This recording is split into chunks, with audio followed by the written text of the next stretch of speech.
Recording in progress.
Okay, 1 minute, 1 minute warning.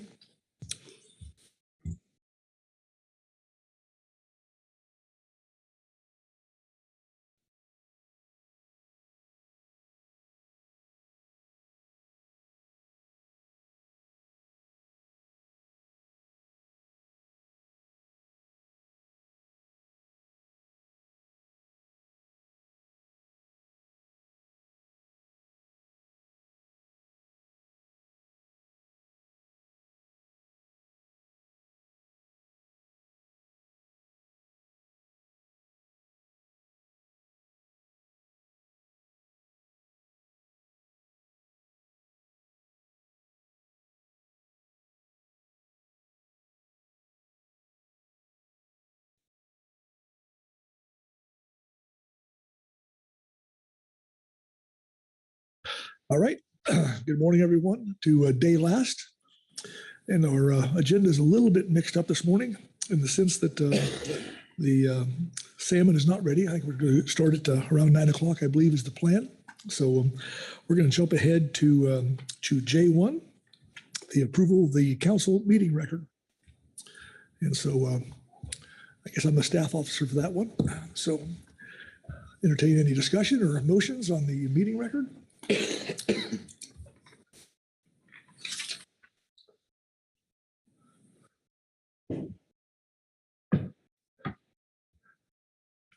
Phil Anderson. Thank you, Mr. Chairman. Good morning, everybody. I move to approve the previous council meeting record. Okay, I need a second. Second. Second by Sharon Kiefer for the verbal. Okay. Okay. All those in favor signify by saying aye. I didn't get to speak to my. Oh. My apologies. I just wanted to make sure we acknowledge the good staff work that is done to keep our records clear and precise. And thank you very much. All right. Well, Sharon's verbal second kind of threw me off there, Phil. So, okay, very good. Okay, now we're going to vote. So, okay, all those in favor signify by saying aye. Aye. Opposed, no. Abstentions. All right, motion passes unanimously. Wonderful. And good point, because we always want to think the good work our staff does. So absolutely. All right, that takes us to J2, membership appointments and COPs. And looking to Kelly. Thank you, Chair Pettinger, council members. Good morning. This is agenda item J2, membership appointments and council operating procedures. During this agenda item, you consider administrative appointment issues for your council membership roster. For council officers, members, and designees, as you know, yesterday you welcomed Mr. Justin Ainsworth to the table as a designee for Mr. Kurt Melcher, Oregon Department of Fish and Wildlife. That letter is in the briefing book as J2, Attachment 1. For council advisory body appointments for the 2022-2024 term, we recently solicited nominations for the following vacant positions and received the following nominations. For the Ecosystem Advisory Subpanel, Washington at Large, 1 position. We received an application from Miss Diane Livia, which was under closed session A1, Attachment 1. For the Salmon Advisory Subpanel, Oregon Troll, we had 1 position solicited and no nominations were received. Regarding recent vacancies, Ms. Gway Kirchner resigned her position as the Oregon representative on the EAS, and Ms. Teresa Labriola was approved as an alternate for the March 2024 meeting and expressed that she is also willing to serve for the remainder of 2024 if the council concurs. Additionally, just this week, Ms. Anna Weinstein has resigned her position, the conservation seat on the CPSAS. Ms. Weinstein has taken a new job unrelated to fisheries, and so continuing her work on the CPSAS is not feasible. I do want to take a moment to just thank Ms. Kirchner and Ms. Weinstein for their contributions to our process. They both have been involved for several years. Given these recent vacancies and also the upcoming solicitation for our next 3-year term. So the next 3-year term is on the horizon. That's 2025 to 2027. Recall in June, we will be evaluating the current composition of all term limited advisory body positions. So that includes the SSC at-large positions, the Habitat Committee, tribal, industry, conservation, and at-large positions, and all of our advisory subpanel positions. So in June, we're going to adopt proposed changes to the compositions for those positions for public review. And then in September, you will adopt the final composition. And in November, we will solicit nominations for the upcoming 3-year term. And so considering that we are on the cusp of that next 3-year term and thinking about these current vacancies that we have, we brought to the council a consideration whereby you could direct the executive director in consultation with the chair to appoint interim individuals to these seats. Instead of re-advertising and thus asking the new folks to sit maybe for a meeting or 2, depending on their advisory body schedule. And so we thought that approach might be a good way also of bringing some new people into the process and allowing them to kind of see what this is all about before they contemplate putting their name in for the next term.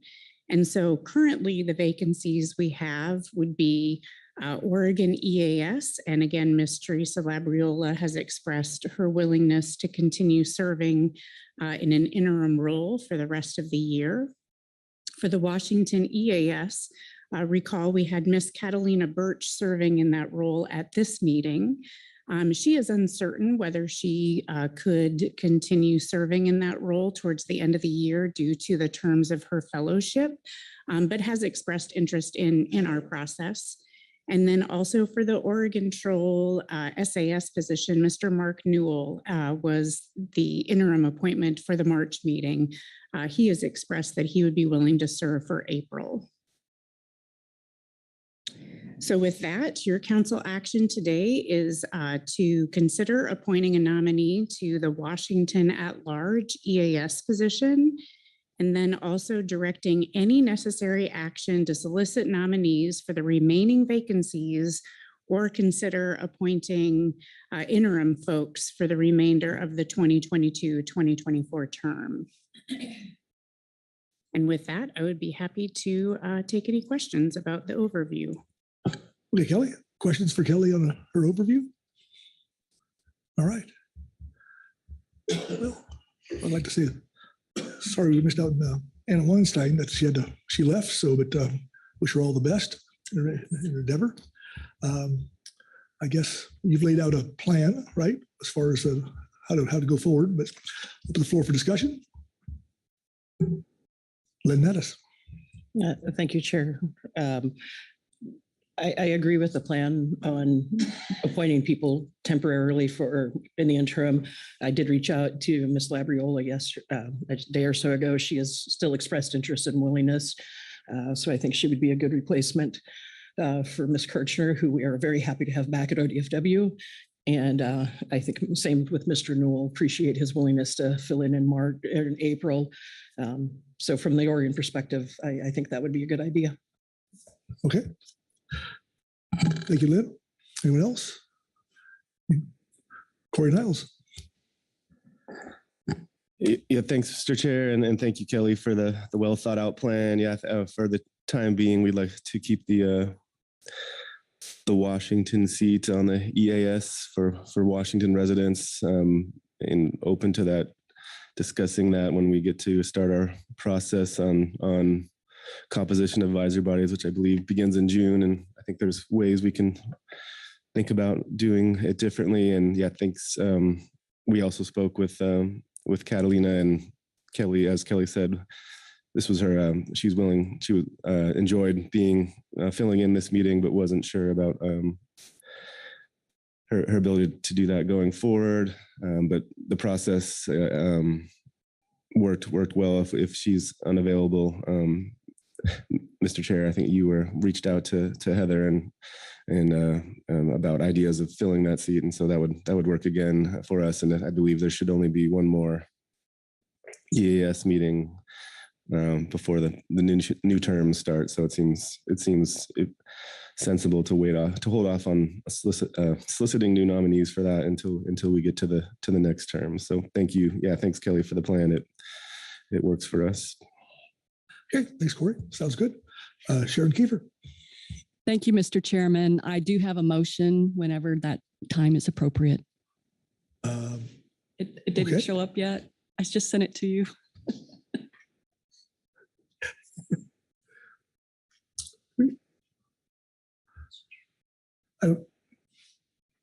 Lynn? Thank you, Mr. Chair. While we're waiting for the Ethernet to get the motion, on a related, somewhat related to membership, et cetera. Yeah. Wanted to give everybody in the council family an update that Director Kurt Melcher of ODFW in January announced that he is retiring from ODFW effective at the end of March. He will be missed. We've had his steady leadership for over a decade now. Our Oregon Fish and Wildlife Commission is in the process of hiring a permanent replacement. The next step in their process is going to be some public interaction in May. In the interim, Ms. Davia Palmieri has been appointed our interim director. She's been involved in a lot of high-level things during her career at ODFW. At this time, we don't anticipate Ms. Palmieri making any changes to the council designees. We'll see what happens when we get our new director, but we thought we should let you all know that Director Melcher is retiring at the end of this month. Okay. So thank you for letting me provide that update. I'm sorry, Lynn. Yep. Thank you very much. Okay. Before we go anywhere with motions, there's no other reports. Public comment? Yeah. Okay. Kelly, what do you got? I didn't want to interrupt the flow if you were. Please do. Okay. Thank you, Chair Pettinger. I also just again wanted to highlight Miss Anna Weinstein's vacancy, the CPS-AS conservation seat. And so in this circumstance, because the seat is not assigned to a particular state, I would be looking for anyone to bring me a name for an interim position that, again, I would work through with the executive director and Chair Pettinger for appointment. Recall the CPS groups are meeting in April and do have some work on the horizon. So if there are interested folks from the conservation community listening out on the internet, or folks in this room who know a good candidate for an interim appointment, please do reach out and we'll work through that process. Thank you. Okay, very good. All right, so Sharon, there's no public comment. I'm sorry. We had a visual. There's no public comment with Chris. So, all right. Let's now open the floor for discussion or a motion. We did.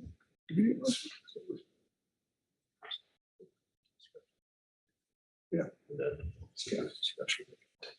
Okay. Yeah. All right. Phil Anderson. I just wanted to express thanks to Gway and to Anna for their service. Gway has been instrumental in, I think, moving us forward in ecosystem management world, and their organization has been very supportive and has brought forth resources to the council to make that happen. So very, very much appreciate Gway. Anna was a really strong advocate for forage fish, and particularly forage fish that are important to seabirds. And her contribution on the CPS panel was very valuable, and we're going to miss them both. So thanks. Thank you, Phil. All right. No more discussion? Sharon?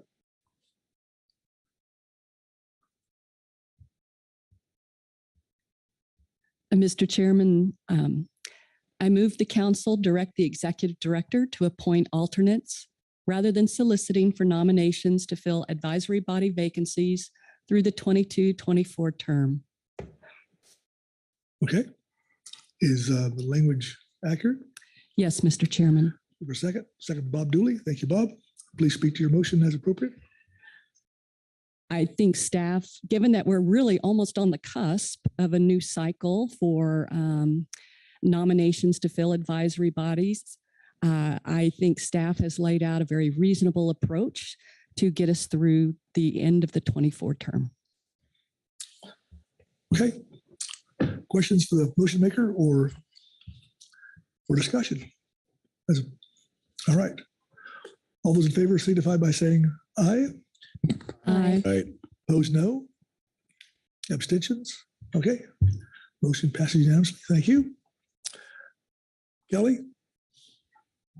I think we're That's it. Thank you. very good. All right. That closes out J2. Takes us to, what are we doing here? J3. I'll turn it over to Executive Director Burden when he's ready.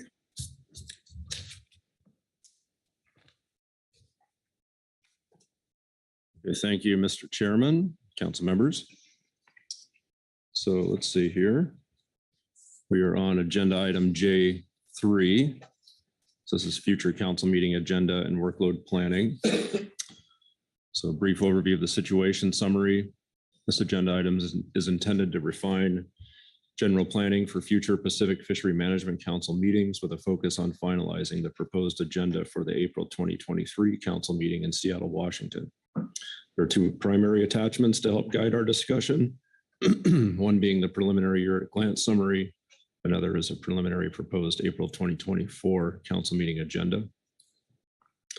As is the case in recent years, the November meeting is where we discuss both March and April. So a lot of planning has already gone into April, and so any changes that we're looking at for April, we would request that they be minor changes at this point.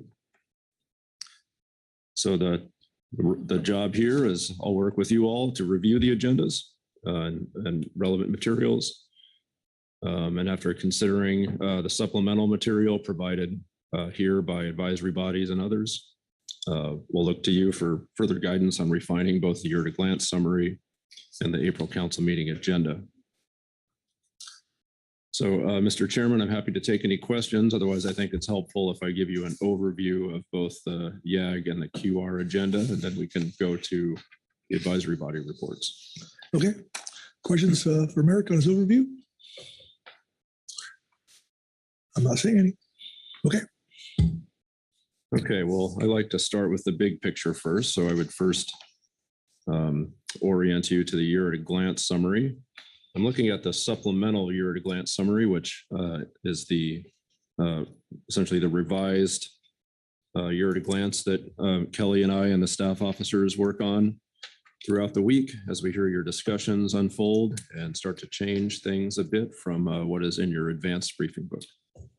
So as we look at the preliminary year at a glance summary, there are a couple of things that I'd like you all to keep in mind. One is that we are undergoing a significant amount of staff change at the council, and we're replacing our retirements with some fantastic folks, but everyone needs a bit of time to get up to speed.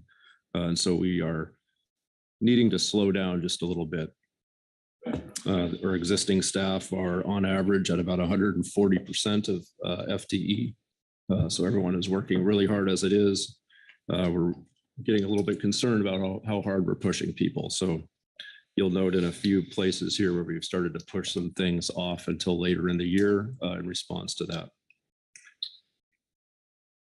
We also know that many of our advisory bodies and management teams also work equally hard, if not more so. So I think just keeping that in mind as we go through is warranted. So the April year at a glance, I'll cover that in the QR agenda. So we'll jump right into June. Of course, in June, to start off, we'll be looking to organize a HMS workshop. As we discussed yesterday, that's not on here, but that is in the works. We already have space set aside for that. And then as you work down, starting with CPS, we have pushed off this CPS science needs and priorities to November. The staff that we would be looking to organize that effort are just fully booked on things that have to get done in the June and September timeframe. Groundfish is a very full meeting in June, of course. A few items there where we're going final all at the same time in June. So quite a bit of work to get to that point. And of course, we come back for HMS. That's because of that's one of the reasons why we have that workshop we're planning for June. The HMS items are fairly typical items for June. Salmon, right now we're talking about having a second workshop or work group report for the Sacramento River Fall Chinook work group and the good efforts that they're putting together. We also have a check-in on the Queets rebuilding plan. And then moving down through the bulk of that column, we'll have a CCC meeting that will occur in May, and we'll have an update for you there. We are planning to bring back the NIMS regional EEJ plan and also planning on an EEJC meeting right in front of the June council meeting. See, moving over to September, also another heavy groundfish meeting, quite a few topics there. One of the things to draw your attention to, we do have our stock definitions for species assessed in 25 and 27. We're looking for a PPA there. That's proving to be a large body of work for several people. We're also starting to converge on a few trawl catch share pieces of work. One is the second phase of the trawl cost project. We're also starting to begin the build up into the trawl program and intersector allocation program review. Those two projects complement each other quite nicely. And then we're starting, even as we start to wind down this first effort on stock definitions, we start to ramp up on the phase 2 of stock definitions. So this will be an ongoing effort for our staff, likely the GMT and NIMS staff all together for a little bit of time. Come back in September for some HMS work. We'll hear about the HMS roadmap workshop. We're scheduling to have a report on that in September. Moving down through salmon, we have our usual salmon items, another check-in on the Queets rebuilding plan. We come back on ecosystems for the fishery ecosystem plan, initiative 4 progress review. We pick up halibut again in September, a couple of matters there. And then moving down through the rest of the column, you'll see a few other matters. The regional recusal determination handbook is one that we are continuing to shade, as general counsel is also going through some hiring in a similar vein as we are. November, also a very full meeting already. We come back for CPS in November. Again, we've moved to science needs and priorities to that time. Groundfish looks lighter. It's never really a light groundfish meeting, but a little bit lighter in November thus far compared to June and September. HMS, we are shading the FMP amendment to remove drift gillnet gear, tentatively planning to start that effort in November. Salmon, we have some of our typical methodology and preseason management discussions. Also have the SRFC and KRFC work groups, the progress report thereof. More Pacific halibut. We're tentatively planning one of our IRA projects for November. So we have this project we're loosely describing as the adaptive management response. I'm viewing this largely as a planning discussion. You can get into that in more detail if you like. And then March, starting to feel a bit out there, but already filling up, already up to about 3.7 days for March of 2025. So pause there and see if there are questions on the year at a glance, although perhaps it's best to hold most of those until after we hear from advisory bodies, but I will happy to entertain any questions now before I move to the QR agenda. Okay. Any questions? Oh, Carrie Jeffries. Thank you, Mr. Chair. I just have a question on the March meeting. I see that the Coast Guard annual report is put in the March meeting in Vancouver. You'll have to apologize, this is my first year. I'm used to it being in April. Is there any intent to change it? And why was it put in March? Just so I can deconflict scheduling. Thank you. I guess my initial response is when we get to discussion, I'd be happy to entertain your thoughts to move that off to April.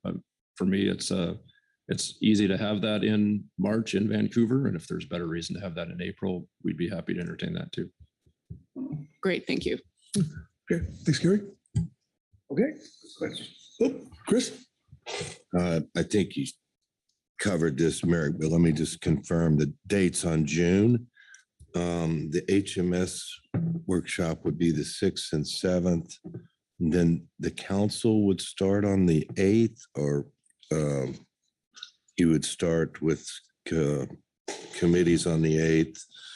And then the last day, the 13th, would likely be a half day. Is that correct? I'm just juggling some dates to try to figure out some conflicts I have. Yeah, thank you, Mr. Oliver. So looking at our calendar right now and not fully recalling the motion that was made yesterday, our internal calendar is showing that we're planning the HMS roadmap workshop for June 6th and 7th, council meeting starting on Saturday the 8th. Starting on Saturday. Yeah, the 13th would be half day. The 13th. Okay. Anyone else? Okay. Okay, continuing on, I'll orient you then to the QR agenda for April. So starting first with Friday, April 5th, a couple of changes of note on this agenda since the one that was in the advanced briefing book and consulting with the model evaluation work group doesn't appear to be a need for that group to meet on Friday. So we've struck that meeting. We do have a budget committee scheduled for April, which is unusual. The purpose of this is to try to build a 2-meeting process for our grant renewal. And so we've typically received word from NIMS about our planned budget and some organizing thoughts about the next grant period in the fall. We began those discussions in January, so we're a bit behind the 8 ball on our grant renewal. We're still looking for some particular numbers, but the intention here is to begin that discussion in April. We would then come back in June and do 2 things. One is to have the second discussion of our next grant period and also finalize our 2024 annual budget. So this should be a relatively short agenda item and short discussion of the budget committee, but we did think it was important to try to have 2 meetings to discuss our next grant period. After Friday, moved into Saturday. There's no change on Saturday compared to what you saw in the advanced briefing book. Sunday, only 1 change. We did go ahead and strike the Queets rebuilding plan progress report. We didn't think there would be much to discuss at that time, so the bulk of that discussion is left for June. Moving on to Monday, no changes there from the advanced briefing book. Tuesday, no changes there. Wednesday, no changes there. I would say there's been some attention questions that have been asked of me of the G2, the council operations and priorities. We do have this as a 2-day item, although we expect to have here as a report from the committee of the whole. And I do expect there to be some advisory body responses to it. That report, as we're coming together, it's not lengthy. I expect most of the discussion around the committee of the whole meeting to occur in June, which is when I'll be bringing forward my recommendations about how we might change our process and our organizational structure. But this does give an opportunity for you all to refine anything that you had in mind in January, to hear from the advisory bodies before I bring forward recommendations in June. So that will go from Wednesday into Thursday, and then the rest of Thursday is the typical stuff that we're doing here today. I don't feel the need to belabor any more of that, but I'd be happy to take any more questions, Mr. Chairman. Okay. Questions for Merrick on his overview? Bob Dooley. Yeah, thank you, Mr. Chairman, and good morning on this fine last day, or day last. Eric, question or just a little better understanding. We requested the at-sea whiting co-ops to give us an update in April, and I'm just confirming that would probably happen on Monday, the 8th during in-season.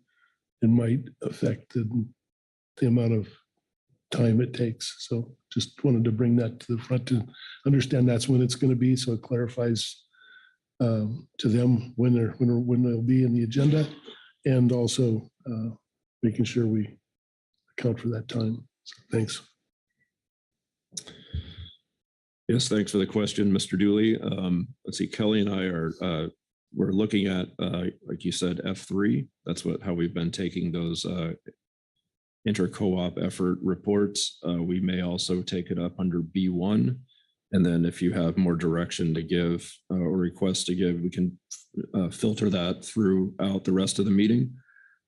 So we are just thinking about time and where that might fit best in the week. So there are a couple of options there.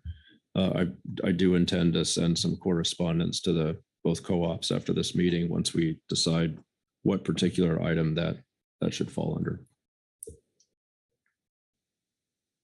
Thank you, Bob. Lynn Mattis. Thank you, Chair. Was there, it's late in the week and you may have spoken to this earlier, is there a plan to get any sort of update in April on the IRA funding proposals? Thanks for the question, Ms. Mattis. The IRA projects are listed under G4. So what we had discussed earlier in the week was to start having a conversation about planning for all the different streams of work that are happening that appear to be very complementary between what we've proposed, what the region is organizing themselves to do, what the science centers are doing, and then what some of our advisory bodies are interested in. So I believe Ms. Hall, I don't think she made a motion, but made a request that we take that up under G4 and just start to plan on putting that conversation together so that we can all get on the same page. And thank you. Reading comprehension is my strong suit this morning. I have one other question, if that's okay. The budget committee meeting is scheduled for 10 a.m. Is there a reason for the morning or any chance of moving it to the afternoon so that those of us who aren't on the budget committee could travel and still participate or still listen? I believe that's reasonable. I would say if you have that direction, let's wait to hear from the advisory bodies first, and then we can get into what we might need to shuffle around. Okay. Bob? Good morning, Mr. Chair. Thank you. Merrick, one other question. I noticed on Friday, April 5th, I don't see a legislative committee meeting being planned. Was there any intent to do that? Thanks, Mr. Dooley, and some conversations that Mr. Oliver and I had, and then tracking what our contractor, Dave Whaley, has been sending us, the summaries of what's happening in legislation. There's very little going on, and it's hard for us to imagine much happening between now and the April meeting. I guess I'd invite Mr. Oliver, if you have any new bits of insight, to offer them. Oh, you sure, you summed it up pretty well, Merrick. I've done a little bit of homework. I've actually talked with Dave Whaley also a couple of times over the past few weeks, just to make sure I wasn't missing anything, and consulted with our legislative committee vice chair, and we came to the conclusion we didn't need a legislative committee on this agenda. There's still a couple of drafts, Magnuson bills floating around, but highly unlikely any of them are going to drop this year, certainly not in the next few weeks. Thanks, Chris. Mark Grolick.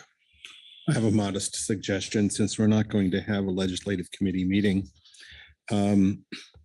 Might we move budget committee from 10 o'clock to 1 o'clock? It might make it easier for those of us who are traveling and not have to come in the night before. Thanks, Mr. Grelnick. You and Ms. Mattis are on the same page, and I think that's a fine suggestion. I would encourage us to hear advisory body reports before we start changing things around. Yep. Okay. I guess to advisory bodies we go. All right. First up will be Abby Moyer on the GMT. Is Abby online?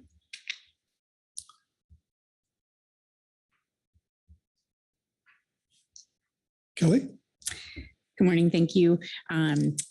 There were some canceled flights yesterday, and so Abby, I believe, is currently in the air on her way home. So I'd be happy to read the GMT report for you. That would be wonderful. All right. Thank you. Groundfish Management Team report on future council meeting agenda and workload planning. Under agenda item F7, the council gave the GMT clarifications and potential new analyses to complete within the harvest specs and new management measures timeline. Preliminary preferred is in April and final preferred is in June. It is expected the council will have prioritized work for the GMT under that agenda item. However, if this does not occur, the GMT requests the council prioritize their work on the new or continued analyses that were assigned at this meeting under this agenda item, noting that the GMT will have approximately 2 weeks to complete the additional analyses for April. Okay. I'd asked for questions to the GMT, but you weren't there. So, all right. Next up will be the GAP and Susan Chambers. Susan, welcome. Good morning.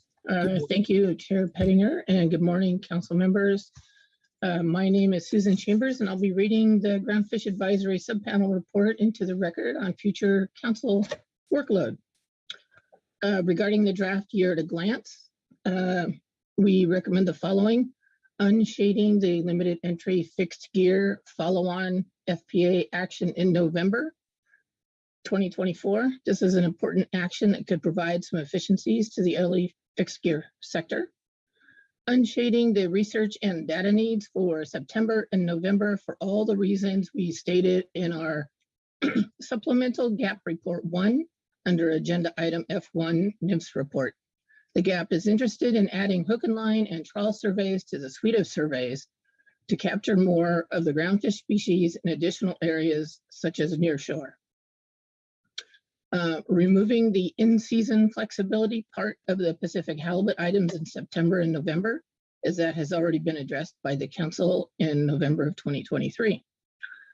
Regarding the non-agenda items, the GAP supports the additional scientific and statistical committee workshops as noted in our agenda item F3A Supplemental GAP Report 1, especially the closed area workshops. The GAP has commented on and supported this several times under future workload planning, and we provide the hyperlinks there to those reports.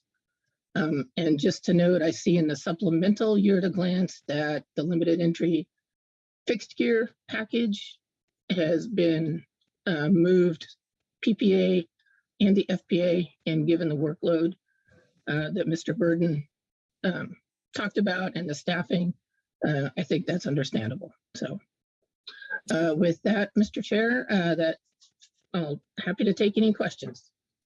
Okay, thank you, Susan. Questions on the GAP report? Okay, seeing none, we'll go to the SSC and Dr. Dan Holland. Dan. Thank you, Chair Pettinger. Dan Holland, Chair of the SSC, and I'll read Agenda Item J3A, Supplemental SSC Report 1, March 2024. The SSC Committee Report, Future Council Meeting, Agenda and Workload Planning. The SSC discussed workload planning and has the following updates to its November 2023 statement under this agenda item. The SSC anticipates conducting its April 2024 meeting remotely and anticipates meeting for only one day on Friday, April 5th. The SSC proposes the SSC Groundfish and Economic Subcommittees hold a meeting to discuss methods for the state and federal catch proportion analysis, recreational and commercial, in late spring or early summer of 2024, prior to the application of these methods in Phase 2 groundfish stock definition analysis, with participation from Groundfish Management Team and Groundfish Advisory Subpanel, subject to when the analysis and analysts are available. The SSC requests guidance on optimal timing of when this review should occur and the scope of the review to support the council process. The SSC Coastal Pelagics Subcommittee will review and update terms of reference for the CPS stock assessment review process and the accepted practices guidelines for CPS stock assessments on April 17th, 2024 during a virtual meeting. The SSC proposes holding a groundfish methodology review to consider the use of Fourier transform near infrared spectrometry method for estimating groundfish ages to be utilized in future stock assessments in late summer 2024 at a time and place to be determined with the participation from the GMT. The Council Coordination Committee's CCC Scientific Coordination Subcommittee meeting, the SCS 8 meeting, will be hosted by the New England Fishery Management Council and will be held during the week of August 26, 2024 in Boston, Massachusetts. At least 2 members of the Pacific Council's SSC are expected to attend. The SSC Ecosystem-Based Management Subcommittee proposes a one-day meeting in summer of 2024 to review topics associated with the California Current Integrated Ecosystem Assessment Team's Ecosystem Status Report and the Fishery Ecosystem Plan, FEP Initiative 4, aimed to report to the Council at the September 2024 Council meeting. Anticipated participants include members of the Ecosystem Work Group and the Ecosystem Advisory Subpanel. The scope and participants for this meeting will be refined after receiving Council and Advisory Body guidance on FEP Initiative 4 after the March 2024 meeting. The SSC proposes the full SSC hold a meeting to discuss Phase 2 stock definition analyses as an extra day added at the beginning of the September SSC meeting in Spokane, with participation invited from representatives of the GMT and the GAP. The SSC proposes the SSC Salmon Subcommittee hold a salmon methodology review with participation from the Salmon Technical Team and the Model Evaluation Group, work group in the first week of October 2024 at a time and place to be determined. The SSC proposes the SSC Groundfish Subcommittee hold a meeting to discuss approaches to deal with large closed areas and other spatial issues in stock assessments in 2024 at a time and place to be determined with participation from the GMT and the GAP and subject to analysis being completed and ready for review. The SSC proposes holding a workshop in 2024 on use of remotely operated vehicle data in stock assessments to facilitate inclusion in future groundfish assessments, dependent on proponents' readiness and the provision of additional information to review by CDFW. This includes review of abundance estimates for quillback rockfish and consideration of methods for integration of results in future stock assessments. The SSC proposes holding a workshop to develop alternative harvest control rules for Pacific spiny dogfish in 2024, particularly if spiny dogfish or another elasma branch species is included in the stock assessment prioritization for the 2025 assessments. However, the SSC notes that this would require that an analysis be developed and available for review. The review would take place at a time and place to be determined. That concludes the SSC's report, and I'd be happy to take questions. All right. Thanks, Dan. Questions on the SSC report? Corey Niles. Yeah, thanks, Mr. Chair. Thank you, Dan. Listening to you read that into the record, I was reminded of the discussion the council had with you all at the end of the first day of the meeting in the groundfish subcommittee, in particular, this workload coming up. And so thank you for laying this all out. And I guess I'm having trouble proposing which workshop ideas are new, where they originated from. But I guess in terms of needing to talk about priorities, did you all do that?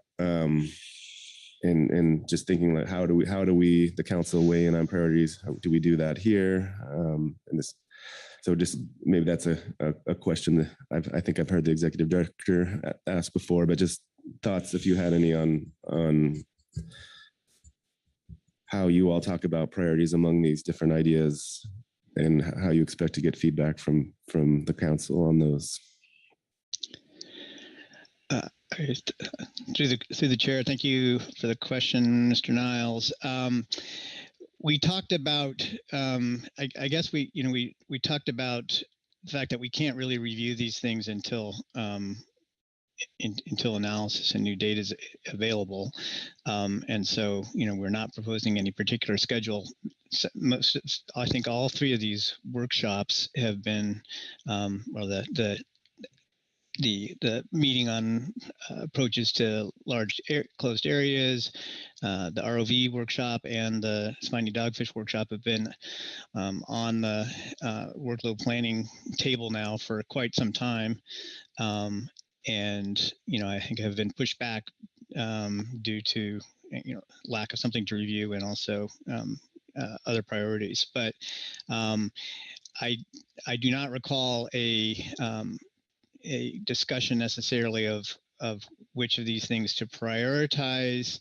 I think the dogfish proposal seemed to be a little bit less of a priority, although that depends on the council's decisions about what which assessments to put forward. We do have I think John Field is also on the line here and may be able to talk a little bit more about what the groundfish subcommittee sees as their priorities. So we might ask him if he is indeed on the line. Okay. John, are you there?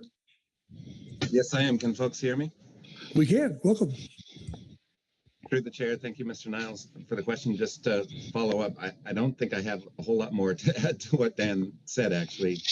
I think really among those three workshops, the question becomes what stocks are selected for analysis if we don't, for example, do an elasma branch stock such as spiny dogfish. In the 25 assessment cycle, clearly the need for the elasma branch harvest control rule would drop a little bit. And similarly, if there's not new information to review for potential state ROV survey data to be used in assessments for California, for example, for quillback rockfish, then I think the relative importance of that workshop would drop.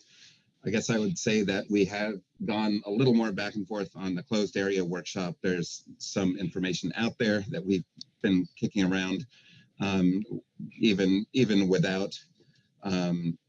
There's clearly a need for new analyses, but there may be some opportunities to think about this and learn something. And I know that several things are sort of spinning up to try and consider the impacts on surveys as a consequence of wind energy areas, for example, things like that. We just don't have a clear sense of what might actually be ready for review that would give us new information. I hope that helps a little bit. Thank you. Okay. Thanks, John. Okay. Executive Director Burton. Yeah, thank you, Dr. Holland, for the report. I think where my head is at is similar to where Mr. Niles is. I'm asking myself just the why behind some of these proposals and recommendations. And I'm finding myself looking at the proposal on the bottom of page 1, looking at a SSC meeting to discuss phase 2 stock definition analyses with the GMT and the gap. I'm hoping you can elaborate on what you see the purpose of that meeting as being and what you would hope to get out of it. To the chair, thank you for the question, Merrick. I guess I think we saw this phase 2 stock definition was coming before the council. We had originally thought that there would potentially be a groundfish subcommittee meeting on this, we actually originally had this scheduled before as a joint economics and groundfish subcommittee meeting that would then we had anticipated having the SSC meet to talk about this also as an agenda item in September. We decided that the subcommittee meeting was probably not needed since almost everybody would be involved in that anyway. It would be better to have it as a full SSC meeting. I guess if it was our understanding, I guess that this is proceeding, that there would be material to be reviewed to move the council's process forward on phase 2 stock definitions. If that is not the case, I guess if there's not something that the council is going to be expecting review of, then perhaps this would not be necessary. Okay, Eric. Yeah, thank you, Dan. I guess I'm tripped up a bit on the suggestion that we add an extra day, which sounds like a full day affair, which might be fine, might be a great idea. That's different from a typical review of the analysis and its determination for use in management and decision making, which I don't think does typically take a full day. So just looking for some added context or some added thought from you about what it is that would necessitate a full day. Thank you for the question, through the chair. I'm not exactly sure the full details of what's going to be reviewed. I believe that there was some work that was commissioned, a literature review of the various stocks that are being considered, which is a large amount of information that was going to be ready by that time. I think that was part of it. I think this was originally scheduled for as I said, as a subcommittee meeting.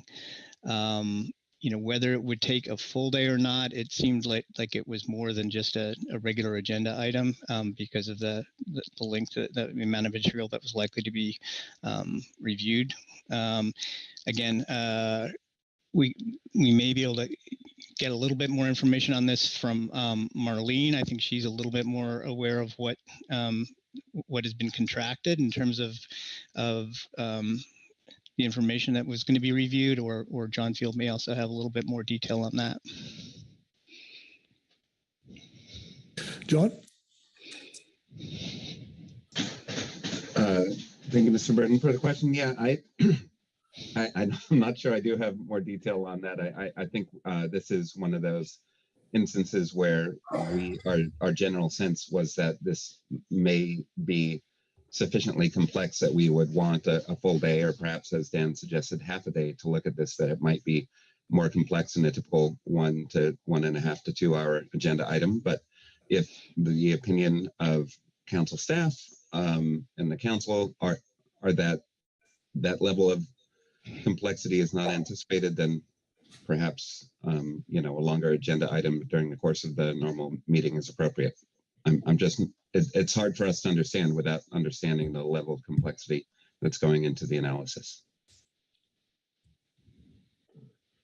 Okay, thank you, Dr. Fields. Okay, Corey Niles. Yeah, thanks, Mr. Chair. And coincidentally, Merrick's question is related to why I was asking about priorities. Just remembering back to the situation we were in not too long ago, where and this, not to get into council discussion, but to see if Dr. Holland had a response, or any of the folks on the line, of how we deal with this. But and I guess I think with the first time, the phase 1 stock definitions, as we were calling it, came about somewhat unexpectedly based on a review of our FMP. So it wasn't, and it was somewhat rushed trying to get it in before the stock assessment cycle began. But the council was, this issue is very complicated on where the line, on for many reasons, but on where the line between the science is and where the policy issues are. And so rather than looking for maybe a review of materials, we were looking to the broader role of the SSC on advice in dialogue and question and answer. And we were going to recommend a workshop, but then council staff pointed out that the workshop queue was full, so to speak. And so that idea couldn't happen. So I'm just wondering, just how do we have these discussions about which workshops take priorities and that kind of thing is, and yeah, maybe just if you had a response, Dan, fantastic. If not, how do we have these priority discussions, and maybe is this the best place to be having them? And if new ideas come up, how do we juggle those? To the chair, thank you for the question, Mr. Niles. I don't know, to be honest, how we have this. I'm not sure this is the best place to have those discussions, or at least I don't know that I'm the best person to have them with, given that I'm not on the groundfish subcommittee. It seems like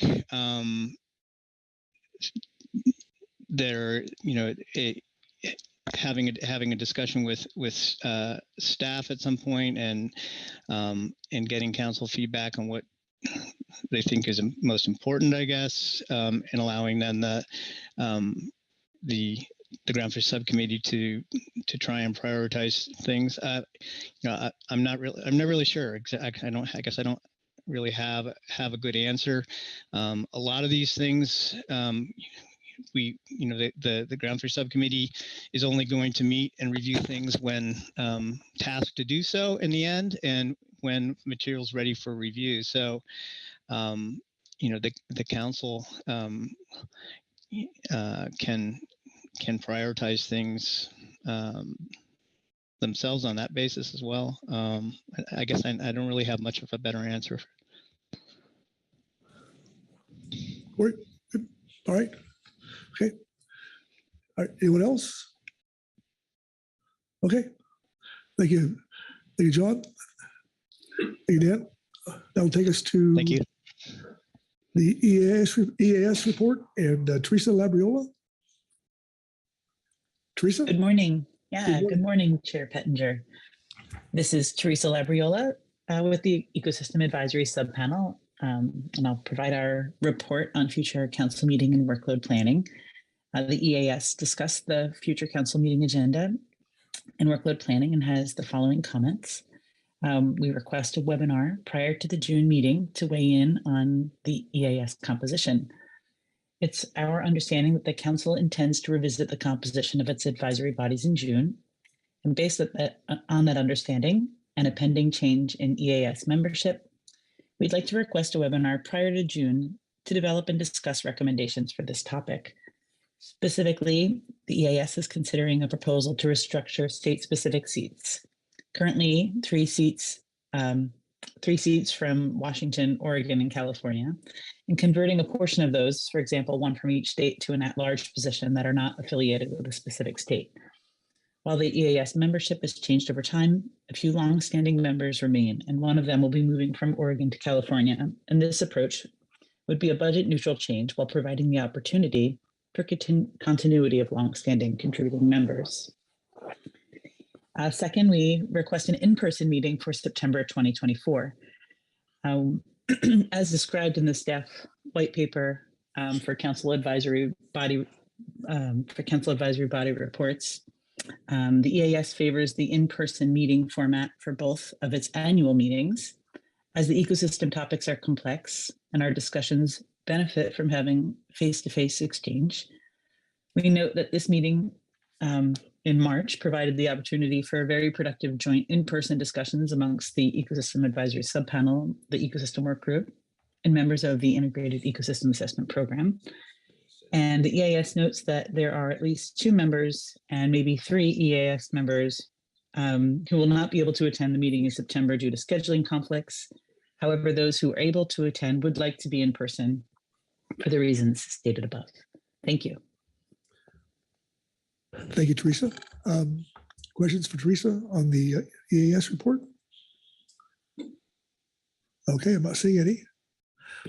All right, that's going to take us to a pause on this agenda item, and we'll go to Salmon. So it'd be C9, and with that, I'm going to hand the gavel to Vice Chair Hasselmer. So.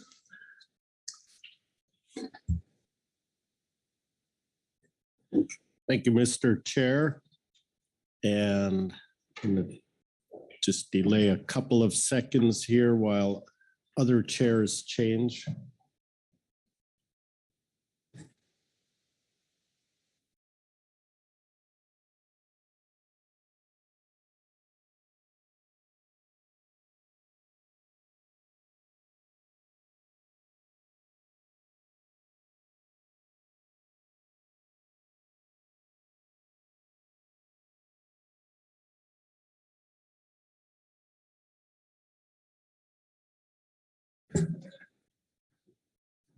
Looks like we're, excuse me, pretty well organized here. So Robin, can you lead us off? Thank you, Mr. Vice Chair. This is agenda item C9, where we will adopt the 2024 management alternatives for public review. The council will take a look at the STT's report. It's agenda item C9A, and hear comments from the tribes, agencies, advisory bodies, and the public before adopting the proposed ocean salmon fishery management alternatives for public review. The adopted alternatives should meet the fishery management plan objectives and encompass a range of alternatives from which the final management measures will emerge. Any need for implementation by emergency rule must be clearly noted and consistent with council and NIP's emergency criteria. So your action under this agenda item is to adopt the proposed 2024 ocean salmon management alternatives for public review. And if it is necessary, identify and justify any alternatives that require implementation by public rule. Your reference material under this agenda item is the supplemental STT report 1. We do have some tribal reports also to go through, and public comment. So with that, that wraps up my summary under C9. Thank you. Thank you. Quick look around, make sure there's no questions. What's before us? Not seeing any. We'll go to the Salmon Technical Team report. Dr. O'Farrell, good morning.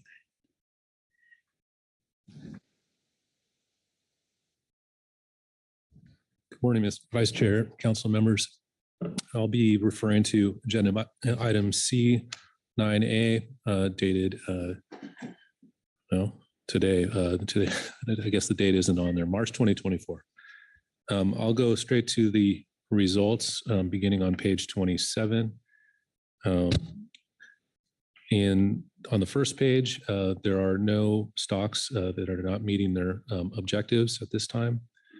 And on page 28, there are a few bolded numbers there for Snohomish, Coho, and Quileute Fall, Coho, as well as alternative 1 for Lower Columbia River Natural, Coho.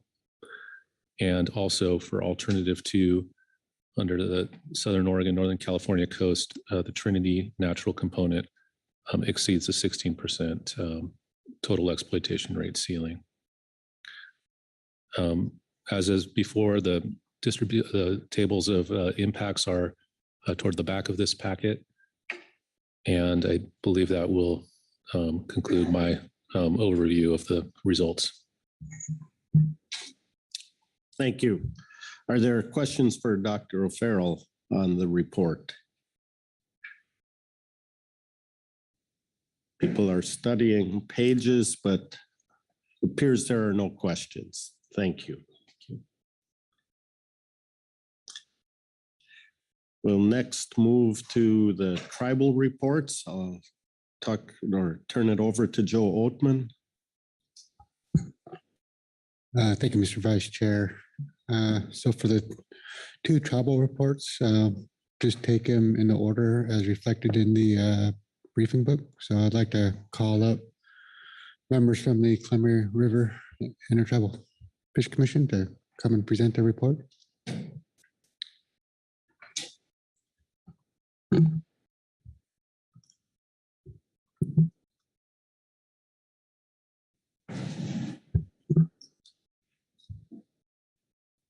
Morning, gentlemen. I'll let you introduce yourselves and start when you're ready. I'm Wilbur Slockish Jr. of the Yakima Nation. Yeah, good morning, Tatsmewi, Ashton Picard. Good morning, Council. My name is Ashton Picard, and I'll be reading the statement for the Columbia River Intertribal Fish Commission today. I believe my counterpart here, Wilbur, will have some comments to follow the statement. And so I'll go ahead and start by reading the statement. My name is Ashton Picard, and I'm a member of the Nez Perce Tribe Executive Committee and Creek Fit Commissioner. I'm here today to provide a statement on behalf of the 4 Columbia River Treaty Tribes, the Umatilla, Warm Springs, Yakima, and Nez Perce. In the 1850s, when our tribes signed treaties with the United States, we not only explicitly retained our historic rights to hunt and fish in all of our usual and accustomed fishing areas, we received many promises from the federal government. Almost immediately, many of these promises began to be broken as our land was taken and developed. Our resources were destroyed and our villages and fishing sites were flooded. With the development of the Columbia River hydro system, we were explicitly promised that the losses from the hydro system would be made up for with the hatchery fish. We were told that we would always have plenty of fish, that the government would supplement and rebuild the populations, in part because many hatcheries were built downstream of Bonneville, in part because our hatchery programs have never had adequate operational and maintenance funding. We still don't have enough fish, and our hatchery systems have fallen into dramatic disrepair. Many facilities are using badly outdated technology and equipment. While we have never believed that it is our responsibility to do so, we did not cause these problems. We have only stepped up to work on salmon recovery and push for a new, better hatchery programs that help restore and reintroduce natural runs. We work together with our co-managers and seek funding to improve and upgrade hatchery facilities. We are pleased that we have received some new federal funding that is being used for badly needed hatchery repairs, and we look forward to implementing the new presidential agreement on the Columbia Basin Salmon Restoration Initiative that was signed by our 4 treaty tribes in the states of Washington and Oregon. But the funding, especially for hatcheries, is still nowhere close to what is really needed. We hope that you will all continue to work with us to get the funding that is needed for repairing hatcheries, restoring habitat, removing more dams, and addressing our problems with avian predators. We have been reviewing the model outputs for the ocean fishery options. So far, we have not seen anything in the model outputs that by itself cause serious concerns, but we do have ongoing concerns about the possible effects that differences in the forecast and actual returns might produce on ocean fishery catches of our stocks. This complex mix of stocks and fisheries in different areas is a concern to us if the actual abundance of fish is widely different than the forecast. The BPH the Spring Creek Tule stock is an example of a stock with relatively poor forecast accuracy. This is a stock that is very important to both ocean and in-river fisheries. We have faced problems with the stock in the past and have been left facing the brunt of the conservation burden dealing with it. This stock is a prime example of why we need to continue to be very cautious in planning ocean fishing.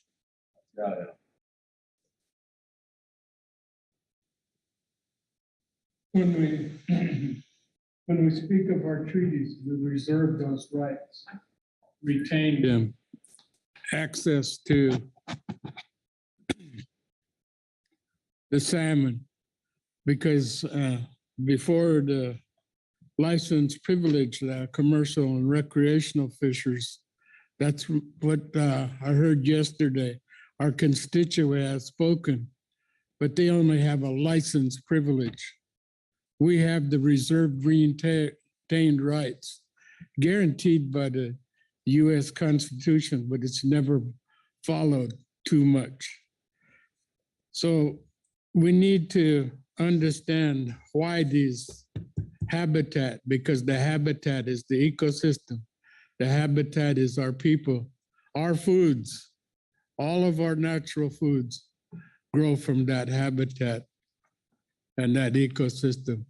Because if it's clean, and that leads to the water, and these dams have disrupted the natural filtration of our water. That's why the water is hot and cold, because that's where the energy came for it to flow strongly. And it doesn't take a biologist or a scientist to figure that out, because that's what our people followed in the past. Take care of that habitat, the willows. All of those things are connected to our lifestyle, and it's been disrupted and altered with your economic system. And that's why we need to stop depending on biologists and science to fix these runs, because it's not going to take just them. It's going to take the other sectors that nobody wants to talk about. Your economic development procedures. Because we always hear, oh, our poor community is going to suffer because they're going to lose millions of dollars because the recreational fishers aren't going to be able to go out and fish. They're not being able to sell hooks, lines, fishing lines, poles, fill the motels, buy the groceries, buy the gas. And that's all the states of Washington and Oregon and Idaho have thought was of the recreational fisheries. They altered the fish, they moved them around, placed them in different places, all because of the steelhead. They didn't want us catching steelhead, but the steelhead and salmon are connected because they take care of each other with preservation. The steelhead oil is used to preserve our natural food that we use, call it salmon sugar, but what we call chalai. So that's when I tell you everything is connected. We're connected to the habitat. We're connected to the ecosystem, because when it's there and it's clean, our wetlands, all of our other things are there. And one thing I think we need to do is, again, start rebuilding our beavers, the natural engineers. The only dams that are good on the river is the beaver ones. The rest of them are detrimental to our lifestyle. I hope you understand this and when we talk about our treaties that guaranteed us. Well, that promise has been told to us since 1937 when they built Bonneville Dam. We will put these hatcheries here to supplement and rebuild the runs that you have currently that you've lost. You will have more fish than you have now. We're still waiting. How many years later? We're still waiting. So when you make these decisions, you think of the promises made to our people. They're not toys or just for recreational purposes.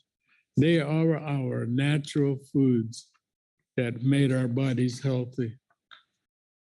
So we've got time scheduled as you all have. So I've got a lot more, but I'm going to stop with that and save it for Seattle. Thank you.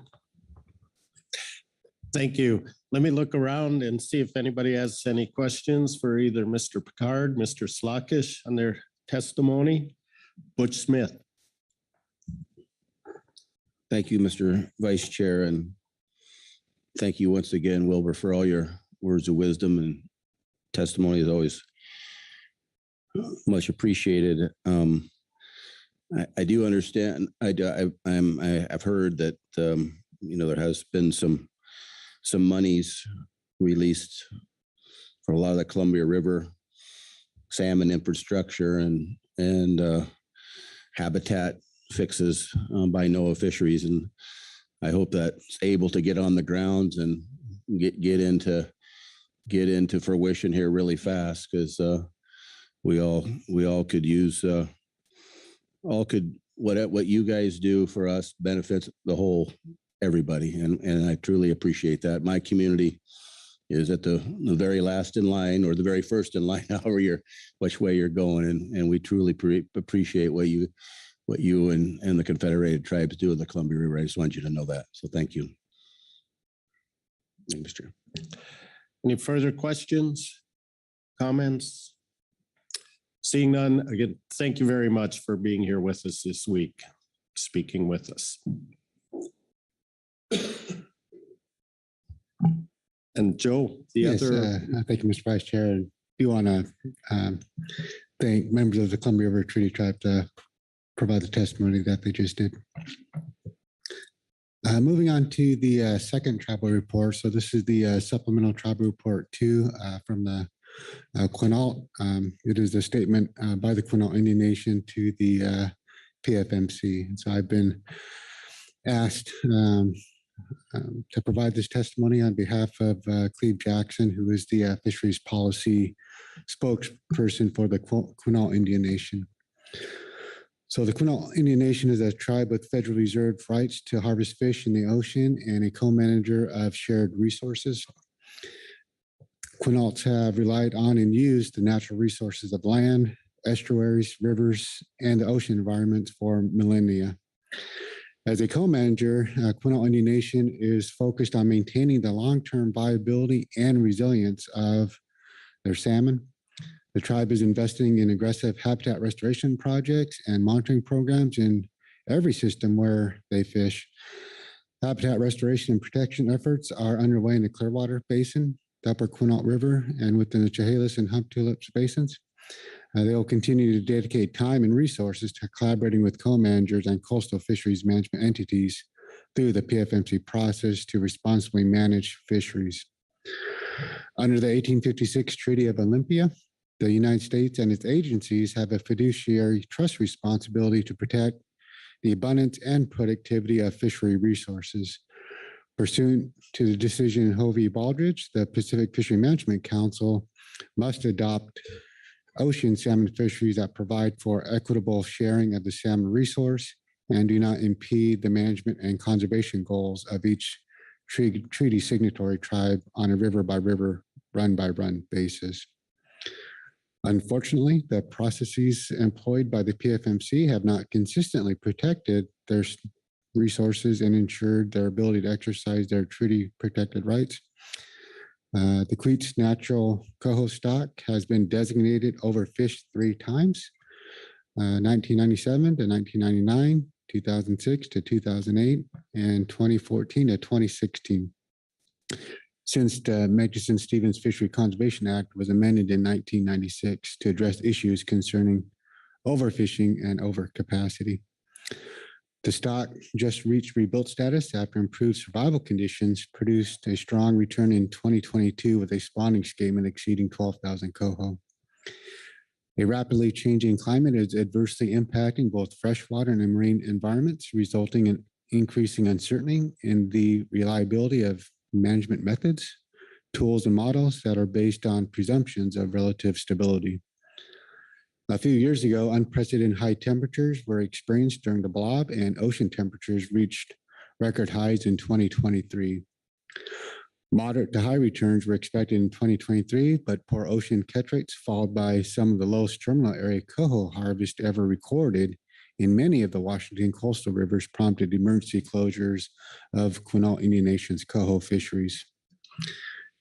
February 2024 marked the 9th consecutive month when temperatures reached record highs, and a strong El Nino event is forecast to continue into late spring. These conditions increase uncertainty in the abundance, distribution, and migratory behavior of various stocks, and the reliance on average natural and fishery-related incidental mortality or FRAM rates incorporated into FRAM. In 2024, the Quileute and Ho natural coho forecast are low. Current modeling indicates that Quileute coho will not meet the escapement floor without further reductions in fisheries. Quinault Indian Nation believes that the upcoming season must be crafted in accordance with precautionary management principles to safeguard salmon stocks from overfishing. Precautionary management requires consideration of major sources of uncertainty that will contribute to error in projections of stock-specific abundance, fishing mortality, and escapement. The first major source of uncertainty for ocean salmon management is the annual forecasts of abundance, which drive ocean fishery modeling. The second source of uncertainty stems from the assumptions that are embedded in the tools and models employed in pre-season planning and in-season management. The third source of uncertainty stems from the conduct of fisheries, such as market conditions for commercial fisheries and recreational experiences for sport fishing. The fourth source of uncertainty stems from the physical environment, temperature, upwelling, precipitation, algal blooms, and hypoxia. Finally, a host of biological uncertainties come into play, such as relative abundance and availability of commingled salmon species, differential survivals of hatchery and wild fish, predation, food webs, marine distribution, and migration patterns. Terminal fisheries adjust to the actual returns by using effort controls and harvest rates to establish set fishing schedules, as opposed to adjusting fisheries to attain quotas. Terminal fisheries are not immune to increasing uncertainty due to environmental variability. Recent severe drought conditions have made it increasingly difficult to manage in-river fisheries. Quinault Indian Nation is developing new management strategies to address sources of uncertainty. For ocean fisheries, the range of options under consideration should include explicit provisions for precautionary management. Pre-season quotas and fishing patterns should include conservative options, anticipating a continuation of adverse environmental conditions and above average natural and incidental fishing mortality rates. Due to the complexity of mixed stock ocean salmon fisheries, in-season updates to stock abundance forecasts are not feasible. Ocean fishing regulations, such as retention restrictions and quotas, should include requirements to ensure co-manager agreement and a sound scientific basis. Unfortunately, the methods employed by the PFMC in 2023 for impact neutral adjustments to ocean coho direct fisheries were seriously flawed and lacked efforts to secure co-manager agreement in advance. We appreciate that changing the structure of fisheries can be difficult and contentious. It requires consensus of co-managers and consultation with affected fishing communities. We urge the PFMC to require consultation with the co-managers before in-season adjustments are pursued and to develop new precautionary measures to safeguard the sustainability of the salmon resource and the fisheries that rely on these resources. With that, Mr. Vice Chair, that does conclude my reading of this report. Thank you, Joe. I know it might be a little difficult for you to answer questions, but I do want to look around the table and make sure there aren't any questions or anybody has comments on the report. And I don't see any, so thank you very much. That completes our reports and takes us to public comment. We have 3 signups that will appear on the screen here. 4. There we are. They are all remote, so let me read the list so everyone is aware. Ron Lloyd will be followed by Tim Gillespie, followed by Patrick Roll, followed by Steve Lavaletta. Ron Lloyd, are you able to hear us?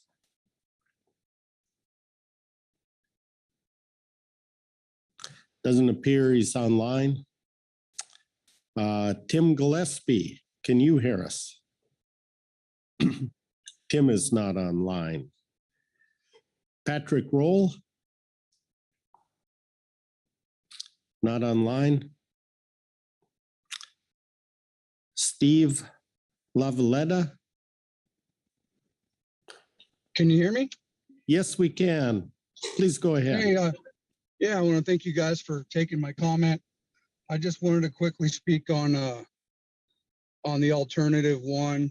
I see I'm okay with the days and conservation, and I think that should be something implemented every year, short seasons, and possibly even a report card. But the blanket quota for the state doesn't really seem fair. I mean, I'm out of Noyo Harbor and Fort Bragg, and Murphy's Law dictates that the Bay Area is going to get better weather than us usually, and they have bigger boats down there. And before we even get a line wet, those charter boats are going to have that quota filled up. I think it should be split at Point Arena 50-50, even 65-35, something like that. I've heard a lot of talk about being fair and equitable, which I really like. But I just don't think the blanket quota is fair and equitable. I mean, it's nice that you're being equitable for the ocean and the inland fisheries. That's great. But the one thing that's the variable is always weather, you know, and I think it should be split up from Point Arena, north and south. So that's my comment.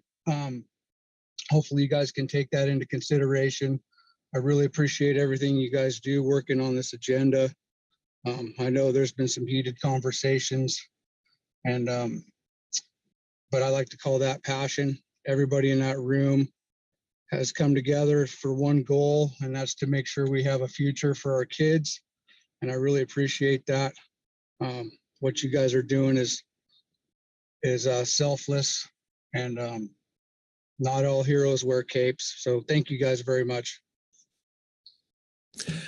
Thank you. I'm going to look around and see if there, excuse me, are any questions for Mr. Lavioletta. Don't see any. Thank you very much for your testimony. And I'm going to look once more and see if any of the other 3 have joined us. Doesn't appear they're online. So that completes our reports and the public comment. Takes us to council discussion and action. And at some point, we will need motions for these, but I will look around and see if anybody wants to start the discussion. Kyle Addix. Thank you, Mr. Vice Chair. I did not have any questions for Mr. Oatman on the statement from the Quinault Indian Nation, but wanted to thank him for bringing that statement. Wanted to make a couple comments on it. There were attempts to communicate with co-managers last summer prior to the in-season action we took in the ocean north of Falcon. For whatever reason, those attempts fell short. And we've had a lot of discussions with the coastal co-managers since then about how to improve that communication. setting some schedules and things for making sure everybody was on board. Wanted to thank Joe for the role he's played in putting together some thoughts on paper on that one too. But it'll be a continuing discussion for the co-managers through April and into the summer in the future to make sure we're doing a better job on in-season communication. Thank you, Kyle. Any further discussion? And I don't see any. If we're ready for any motions. Kyle Addicks. Thank you again, Mr. Vice Chair. I do have a motion. All right. Sure, it'll appear here before us soon. I move to adopt for public review the alternatives for non-Indian commercial and recreational fisheries in the area north of Cape Falcon as presented in agenda item C9A, supplemental STT report 1 dated March 11th, 2024. Thank you. That language looks accurate and complete. Do you Yes. agree? Seconded by Phil Anderson. Please speak to your motion. Thank you, Mr. Vice Chair. I think I started the week this way, but again, a huge thanks to the SAS and the STT. I don't know a group that works harder than the STT and all the state, tribal, and federal staff that support them during the March and April council meetings. An amazing amount of work they get done, late nights and early mornings to get all the information analyzed and turned around back to the council so we can make decisions and get to today where we put a packet out for public review with these 3 alternatives. As I said yesterday, and we heard again this morning in the STT report, we do have 2 co-host docks in Washington, the Snohomish and the Quileute, that are not meeting their objectives within in any of the alternatives. This is the start of our process in Washington to talk about inside fisheries, and we'll be making changes to fisheries in marine and freshwater areas outside of the council to make sure that we have a package that will meet those objectives when we get to the April meeting. We also have a lot of work to do with Puget Sound Chinook that'll consume a lot of our time as we move towards April. And I get to kick that process off Wednesday. We have a big public meeting back in Olympia to talk primarily about Puget Sound fisheries. We have our first big co-manager meeting post this meeting on Thursday. And then Friday, Mr. Oatman and I will be meeting with our Canadian colleagues on the PST Southern panel to exchange information on abundances and statuses for coho in Washington and BC and exchange some preliminary fishery information. So a lot to happen in the next month, but thanks to everybody that got us to this point. All right, thank you. First, I'll look around, see if there are any questions regarding the motion for clarification. Not seeing any discussion on the motion. Not seeing any discussion. I'll call the question. All those in favor say aye. Aye. Opposed? Abstentions? Motion passes unanimously. Thank you. Maybe we can move down the coast. John North. Yeah, thank you, Mr. Vice Chair. Oregon does have a motion today. I'll try it without my glasses this time. I move to adopt for public review the alternatives for non-Indian commercial and recreational fisheries in the area from Cape Falcon south to the Oregon-California border as presented in agenda item C9A supplemental STT report 1 dated March 11th, 2024. Thank you. That does look complete and accurate. Do you agree? I agree. Thank you. Is there a second? Seconded by Krista Svensson. Please speak to your motion. Yes, thank you, Mr. Vice Chair. Although we have more work ahead of us to meet the various conservation objectives, I think this set of alternatives gets us closer thanks to the hard work of the SAS and STT, the council staff, my fellow managers, and my colleagues at ODFW. And I thank all of you for your hard work. I appreciated the sincere testimony we had all week from our tribal representatives and from the public also. Unfortunately, though, the salmon situation this year required more tough decisions, which I hope isn't becoming the norm. But I look forward to seeing you all in Seattle, and we'll continue our work. Thank you. First, again, look around to see if there are any questions on the motion. Seeing no questions, any discussion on the motion? No discussion. I will call the question. All those in favor say aye. Aye. Opposed? Abstentions? Motion passes unanimously. Thank you, John. Turn to Marcy Yaremko. Thank you, Mr. Vice Chair. I do have a motion for California.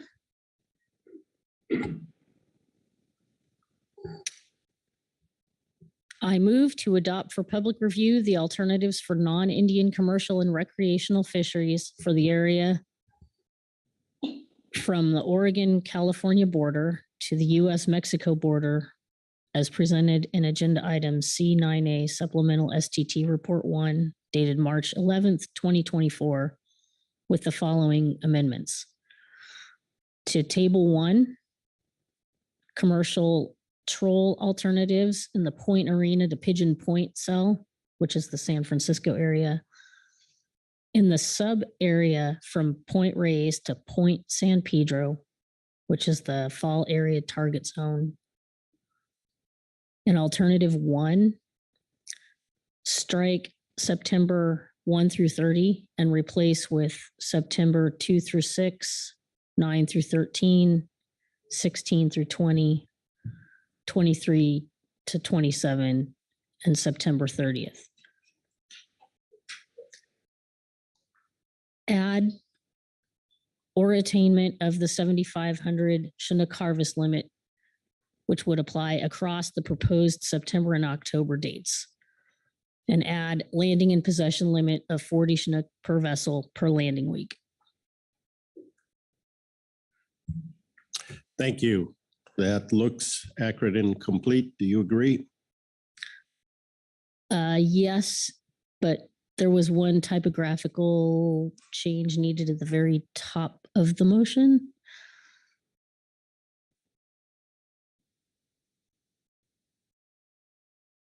For the area from, so it should just be for the area from.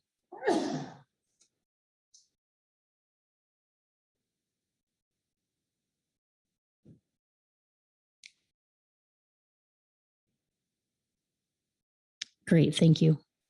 All right, now that looks good. Yes, it does. Thank you. All right, is there a second to the motion? Seconded by Mark Gorelnik. Please speak to your motion. Yes, thank you, Mr. Vice Chair. I think I'll speak first to the alternatives generally that are provided in the range.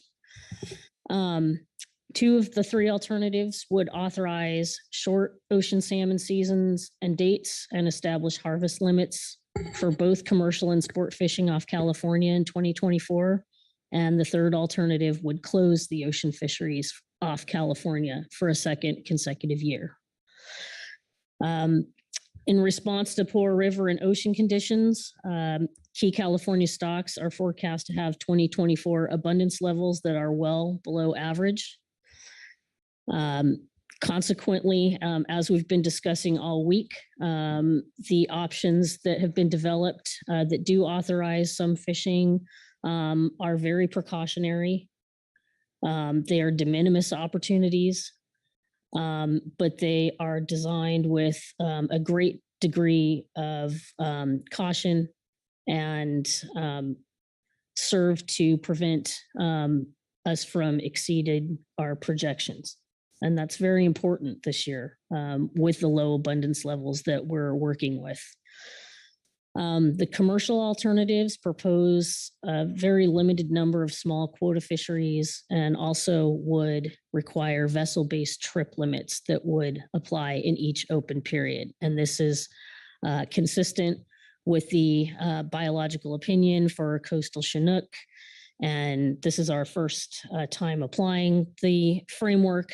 And we've done a lot of work this week to get to this point where we have employed the framework and developed alternatives.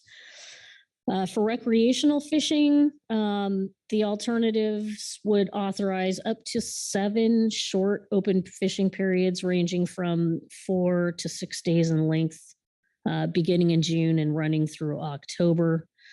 The scheduled dates would not be guaranteed. And as I described yesterday, would be subject to 2 different total harvest limits, one for pre-September fisheries, and then 1 limit for the post-September fisheries or the fall fisheries. And when catches approach either of those limits, in-season action would be taken to cancel remaining days. So there are no guarantees that the scheduled dates will actually be prosecuted.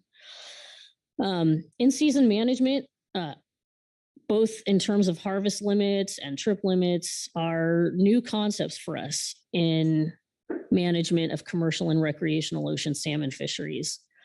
But use of these tools is really important, particularly this year, to ensure that our catches stay within preseason projections and given the low abundance forecasts. I turn now to discuss the text you see on the screen that makes a modification to the language in the packet relating to alternative 1 in the San Francisco area for our commercial troll fishery. I mentioned yesterday that we were talking about the viability of an alternative for a very small commercial fishery in the month of September, where we would use different geography than just the entirety of the San Francisco area.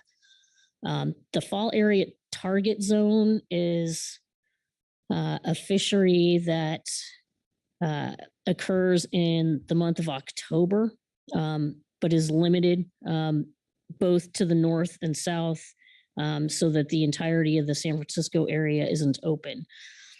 That target zone is also included in the winter run biological opinion, and does authorize this fishery and the, with specific date limits. So I appreciate the discussion I had last night with National Marine Fisheries about being able to apply these specific boundary areas for use in a September fishery, which is not something that we've ever proposed doing before. It's a precautionary approach. The goal in this case is to prevent or reduce the likelihood of encounters on California coastal Chinook, which might be found in the more northerly part of the San Francisco management area.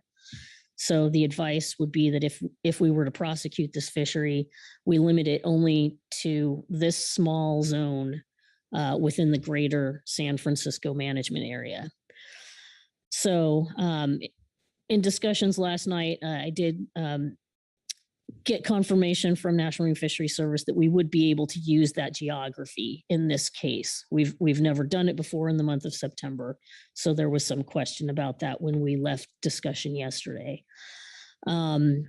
So with that, we'd like to go ahead and maintain this alternative, but then modify the dates that we listed yesterday. Again, we didn't get into this level of detail when we were formulating the idea yesterday with the alternatives, but we would replace the dates that showed open of September 1 through 30, and then they would be these short weekly openers.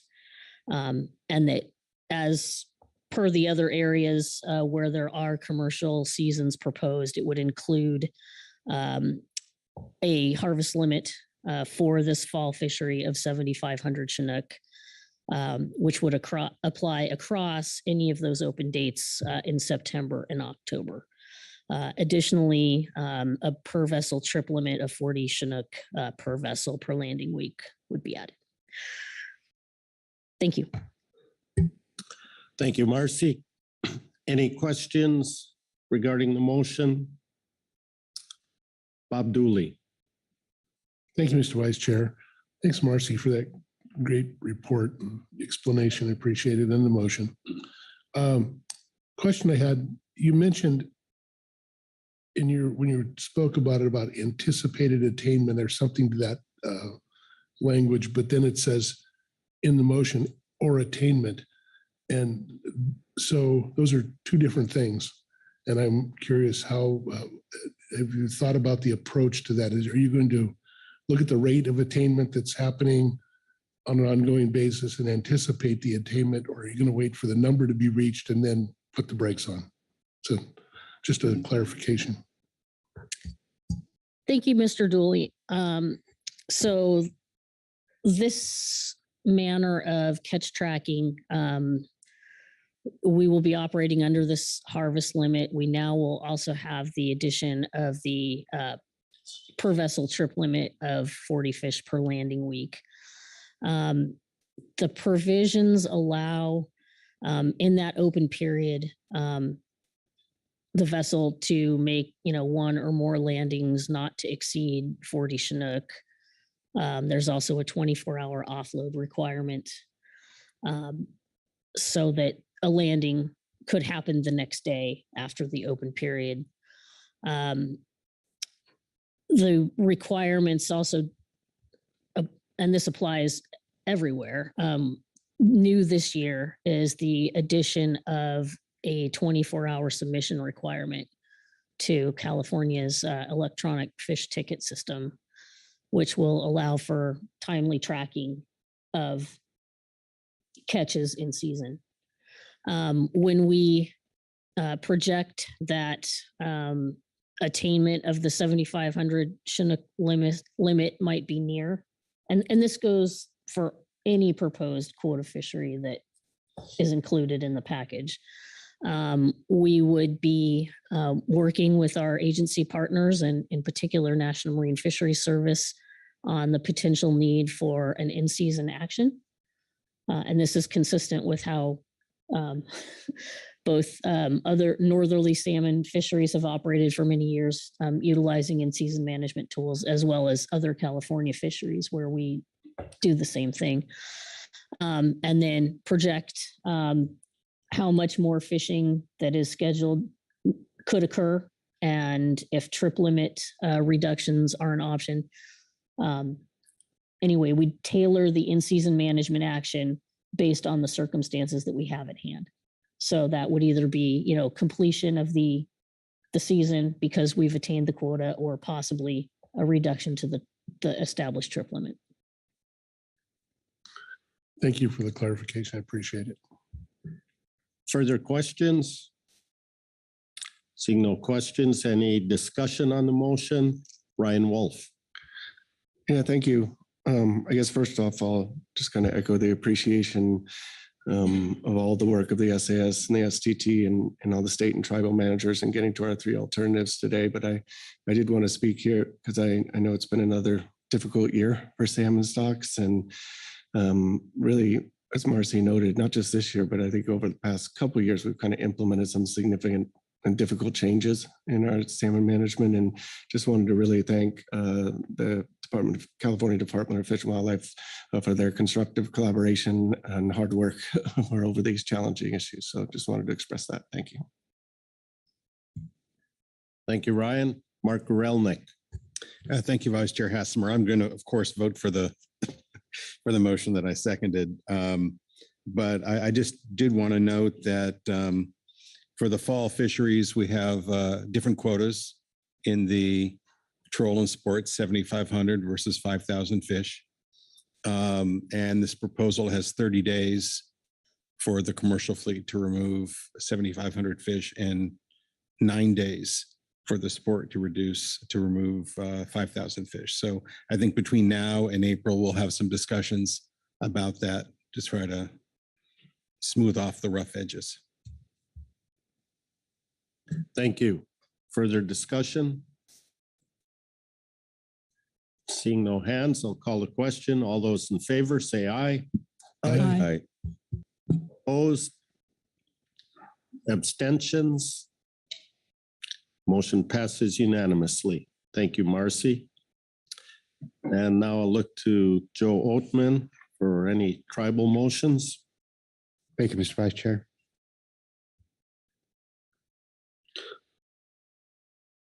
Oh, wait 1 second till it's displayed on the screen.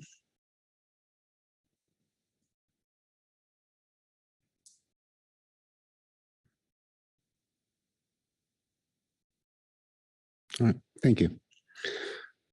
So for the tribal motion, so for tribal ocean fisheries in the area north of Cape Falcon, I move to adopt for public review the alternatives as presented in agenda item C9A, supplemental STT report 1, table 3, which is dated March 11th, 2024.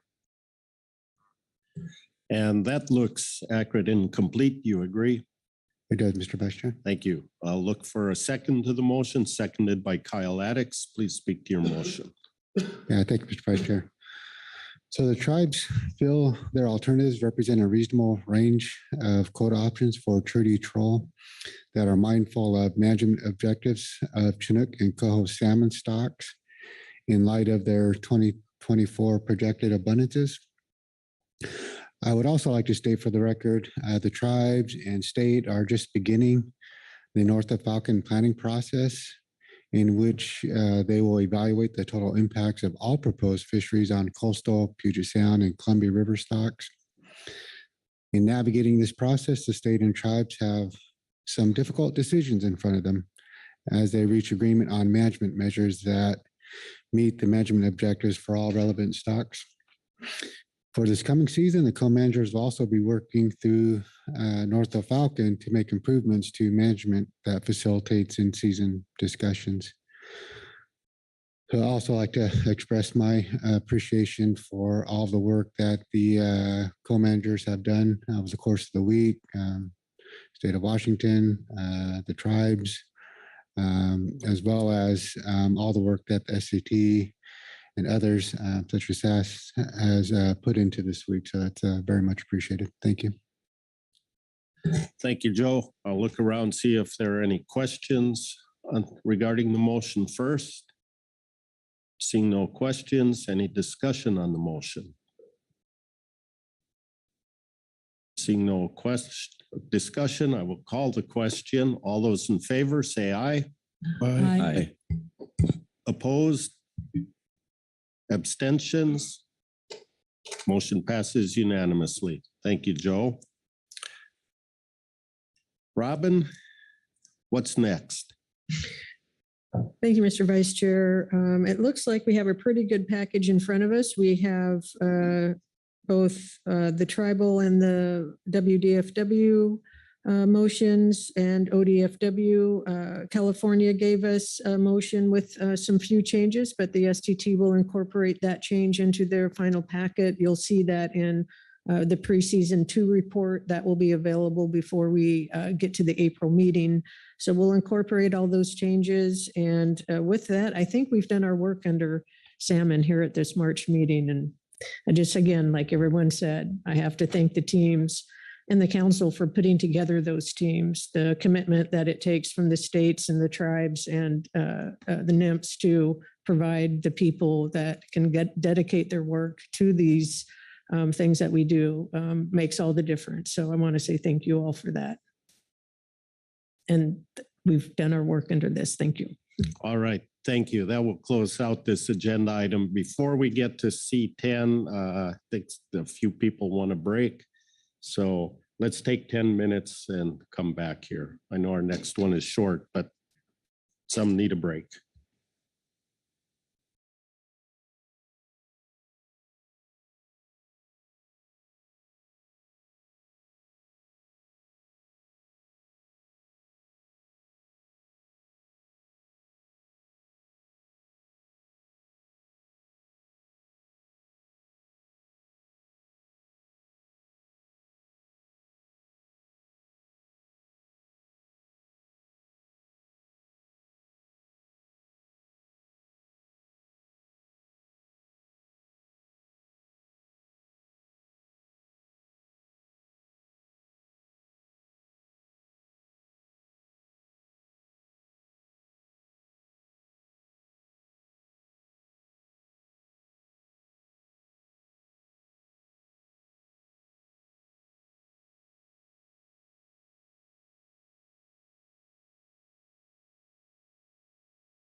All right, we're going to finish up our salmon items here and move to C10, the appointment of hearing officers.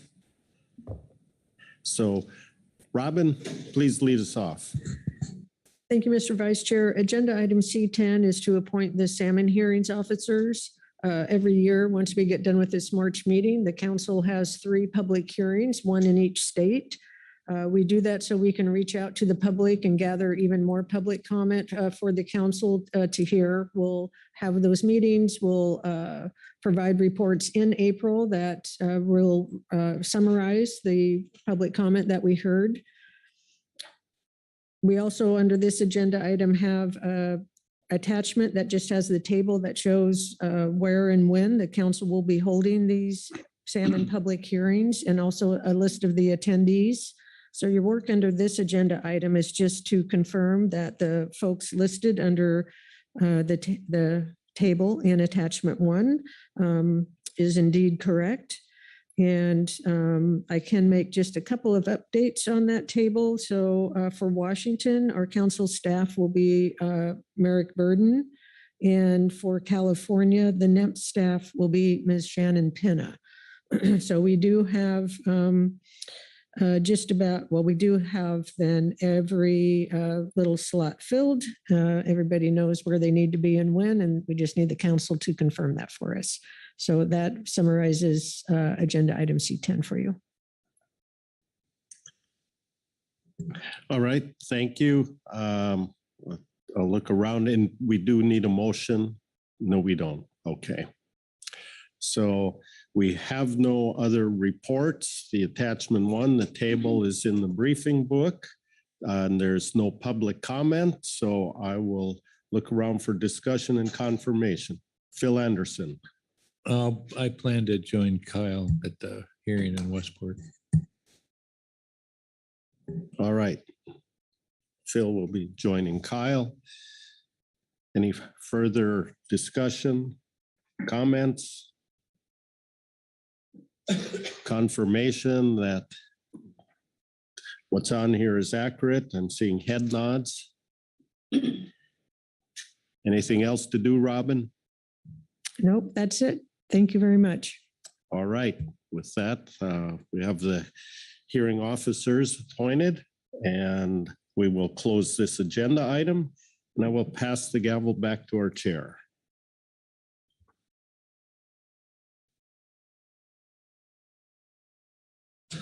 Thank you, Vice Chair Asma. If I remember right, we were in the middle of J3 public reports and the EWG and Dr. Tommy Moore. Tommy, you're there. Yes, thank you, Chair. Yes, Dr. Tommy Moore, EWG. I'll be reading in agenda item J3A, Supplemental EWG Report 1, March 2024, Ecosystem Work Group Report on Future Council Meeting Agenda and Workload Planning. For this agenda item, the Ecosystem Work Group reviewed the proposed ecosystem management agenda items in the Council's preliminary year-at-a-glance summary. The EWG requests a webinar with relevant advisory body representatives to review the SSC's ecosystem subcommittee's report resulting from the SSC's proposed ESR topics review meeting this summer. The SSC ES is proposing to review the risk table methodology at this time, and the EWG, sees merit in reviewing their recommendations and next steps in addition to work conducted by the science centers as recommended by the council under agenda item H2 at this meeting in advance for the September council meeting. The EWG requests an in-person meeting in September. An in-person meeting format greatly promotes valuable dialogue, such as occurred during this meeting, or at this meeting during discussions with the GMT and GAP, and will facilitate further development of Fisheries Ecosystem Plan Initiative 4. Several EWG members overlap with other advisory bodies, and therefore additional cost for this format would be minimal while optimizing collaboration and sharing of information. In our March 7th and 8th meeting, the EWG met with 1 to 2 designated representatives from the GMT and the GAP, and this was a highly effective discussion. This successful dialogue with the GMT and GAP is also a major reason we are requesting an in-person meeting. Such back and forth interactions are much more difficult to have in virtual meetings. If ABs do not have sufficient time in their agendas for all members to attend, designating 1 or more representatives to do so instead can work well. Having lead representatives also help facilitate dialogue amongst groups. And that concludes our report. Okay. Questions for Dr. Moore on the EWG report? I'm not seeing any. Thanks, Tommy. All right. It's the public comment, and we have 0. Surprising, but okay. And with that, I'll open the floor for discussion.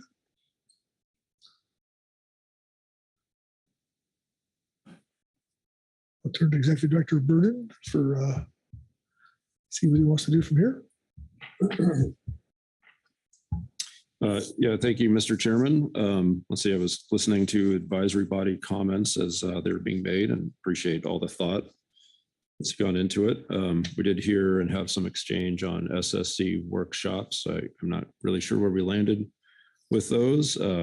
Frequently what happens with those is that staff will discuss them in our work plan and try to mesh those into our year-at-a-glance summary and use that as a guide for prioritizing those workshops.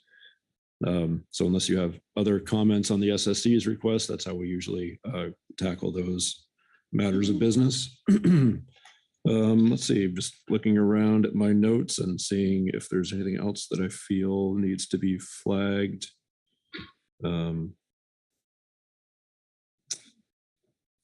I guess I would just note that there was some discussion earlier about moving the budget committee on Friday, April 5th to an afternoon rather than a morning meeting. I think that that is very sensible. Let's see, and then there was also an earlier discussion about the March 2025 Coast Guard annual report. I was reminded that we aim to have one of those in the spring, and we aim to do the Coast Guard report at the spring meeting that's done in the Northwest rather than California. So that's why that's in March rather than April. Maybe that answers that earlier question. Other than that, I don't have anything else to summarize, so I'd welcome any additional input. Okay, Madam Mattis. Thank you, Chair. Executive Director Burden, I know you spoke to it briefly, but I think there's going to be some confusion around G2 council operation and priorities. If you could provide a little more specific guidance of what you're expecting from the advisory bodies for this meeting. I know this is going to roll into June, but I think they would benefit from knowing ahead of time some expectations. Do they spend a bunch of time on this, or take the April discussions and then spend more time for June? Some more guidance, specific guidance on that, I think might help our advisory bodies on how and where to spend their time. Thank you. Mark? Yeah, thank you. We will, of course, provide more guidance to our advisory bodies. Just a high level comment here. What I'm looking for is let's see, we'll take a couple of steps. So after this meeting, we're hosting what we're calling an all advisory body briefing on the committee of the whole, since there have been some questions about that. We've just finished the summary report of that meeting. So that will be in the briefing book. And then what I'd be looking for from you all is whether you have any additional input or reflection on that meeting. But really, I see the bulk of the discussion and the advisory body responses coming in June. And so this is more informational with some minor refinements potentially, but the bulk of the conversation in June. Thank you for that additional clarification. I think that'll help set our advisory bodies up to know what they need to do. Thank you, Lynn. Bob Dooley. Thank you, Mr. Chairman. Question or comment for Merrick. Revisiting the co-op report from Whiting Co-op report into April, and you'd suggested maybe open public comment and then followed up in season. I just have had some comments sent to me and actually a couple on during the week as well, that our meeting overlaps with North Pacific, the April meeting. And there's some very contentious issues in the North Pacific as well that those very same people will be conflicted in the early part of it. So I would hope you could follow up with both of those co-ops and we can schedule something that allows them to participate fully in the discussions and the presentations and keeps the council fully informed. So just flagging that. So thank you. Thanks, Bob. Sharon? Thank you, Mr. Chairman. I was wondering, March of 2025 will essentially have been a year since the signing of the Columbia River Settlement Agreement. And I was wondering, and I'm, within the March meeting or sometime thereafter, if we could get an update briefing in regards to both the habitat restoration actions and hatchery actions that are being implemented, because those will have ultimately some meaningful provisions, I think, for fisheries that the council manages. And it'd just be, I'm not asking for a detailed report, but just kind of a general update to give us a sense, particularly relative to the habitat restoration activities, what the focal stocks, the focal areas will be under that particular settlement agreement. So just something to consider in that year plus out timeline, because I recognize it's probably going to take them at least 6 months just to get the money. So it wouldn't be anything we'd need right away, but kind of looking a year or a little more out. Okay. Informational report, maybe? Okay. Mr. Chairman, that'd be great. There you go. Okay. All right. Lynn? Thank you, Chair Pettinger. I know the GMT regularly asks the council for some guidance on where they should spend their priorities. The three state folks, Heather, myself, Caroline, before she had to leave, with Corey and Marcy, wanted to provide some guidance specific to the GMT for April. I think this is now the time to do it. There are 5 groundfish items on the April agenda. We think F2, biannual harvest specifications, FPA, should be the first priority. Number 2 should be F5, the management measures, PPA. And number 3 would be F3, in-season management. We don't expect there would be a team report on F1, NIMS report, or F4, the gear switching, as that at this point, gear switching, I think all the analysis has been completed. It's a policy decision. And then you provide some guidance on G2. So just trying to help the GMT prioritize their work and what items they should focus on. We wanted to provide that feedback for the team. Thank you. Okay. Corey Ridings. Thank you, Mr. Chair. Thanks, Mr. Chair. I'm looking at the year at a glance and looking at the IRA adaptive management response scheduled for November. And Director Burden noted this was going to be a planning discussion. And I'm wondering if I can take him up on his offer at this point to provide a little bit more about that item. Yeah, thank you, Ms. Ridings. Pausing here just because I'm digging back through my memory banks after 8 days in Fresno. So there were 3 proposals submitted. One of these is one of the proposals. It was in regards to, well, let's see, it builds off of one of our climate initiatives, looking at essentially how we can do adaptive management more effectively. And so that proposal, the top line message of that proposal is to formulate I guess at this point, we're envisioning a interagency work group that would look at our processes, how we do our business, and then look at those through the lens of how we would essentially speed up our ability to be adaptive in the face of climate change. And so what I would envision here is an initial paper that we would have Kit and our new staff officer take the lead on, saying here's what we see in terms of fleshing out this idea some more and how we envision it going forward, and bringing that to you for your further consideration and refinement. So that's where my head is now. All of that assumes that we don't keep getting delays in our funding and that we're able to start pretty soon. But that's what's on my mind at the moment. Corey? Thanks. That's very helpful. Just a quick clarifying question, and you'll have to pardon me as well. My memory is not super sharp at this time either.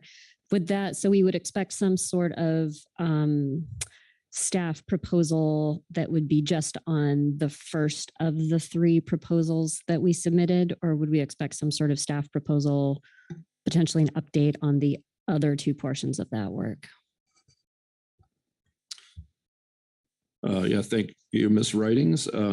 So let's see, the couple ways to answer this question. So one is under the April meeting agenda, there's G4, where we begin talking about how to pull together all the different streams of work that are, from my vantage point, very complementary, but still haven't been pulled together between what we've proposed as a council, the regional office, the science centers, and then our other partners and advisory bodies.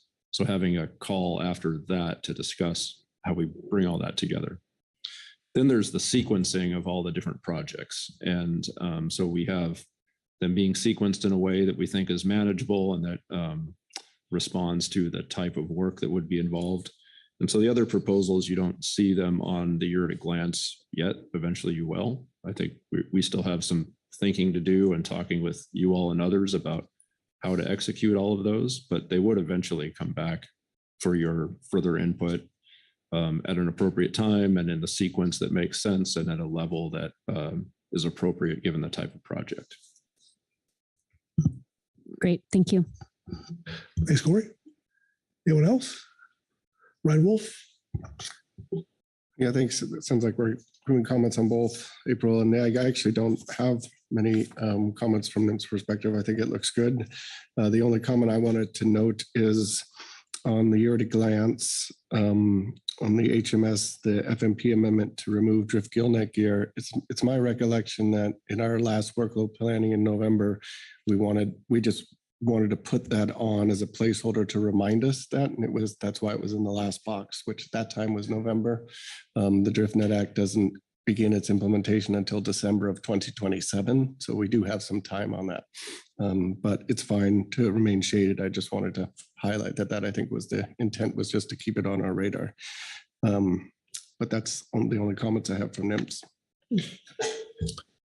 Thanks, Ryan. Heather O.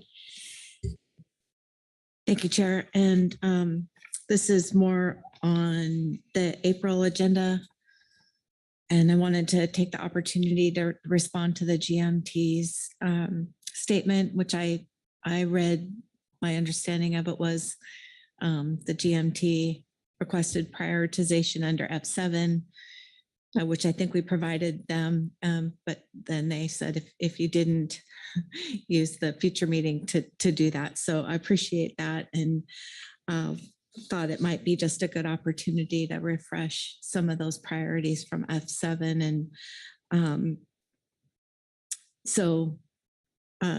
first of all, recognizing the high priority work for Quillback is really the focus for the GMT. But aside from that, guidance that we provided, that guidance table, I think the key thing there is the continuing to work on pathway 2 for short spine thorny head.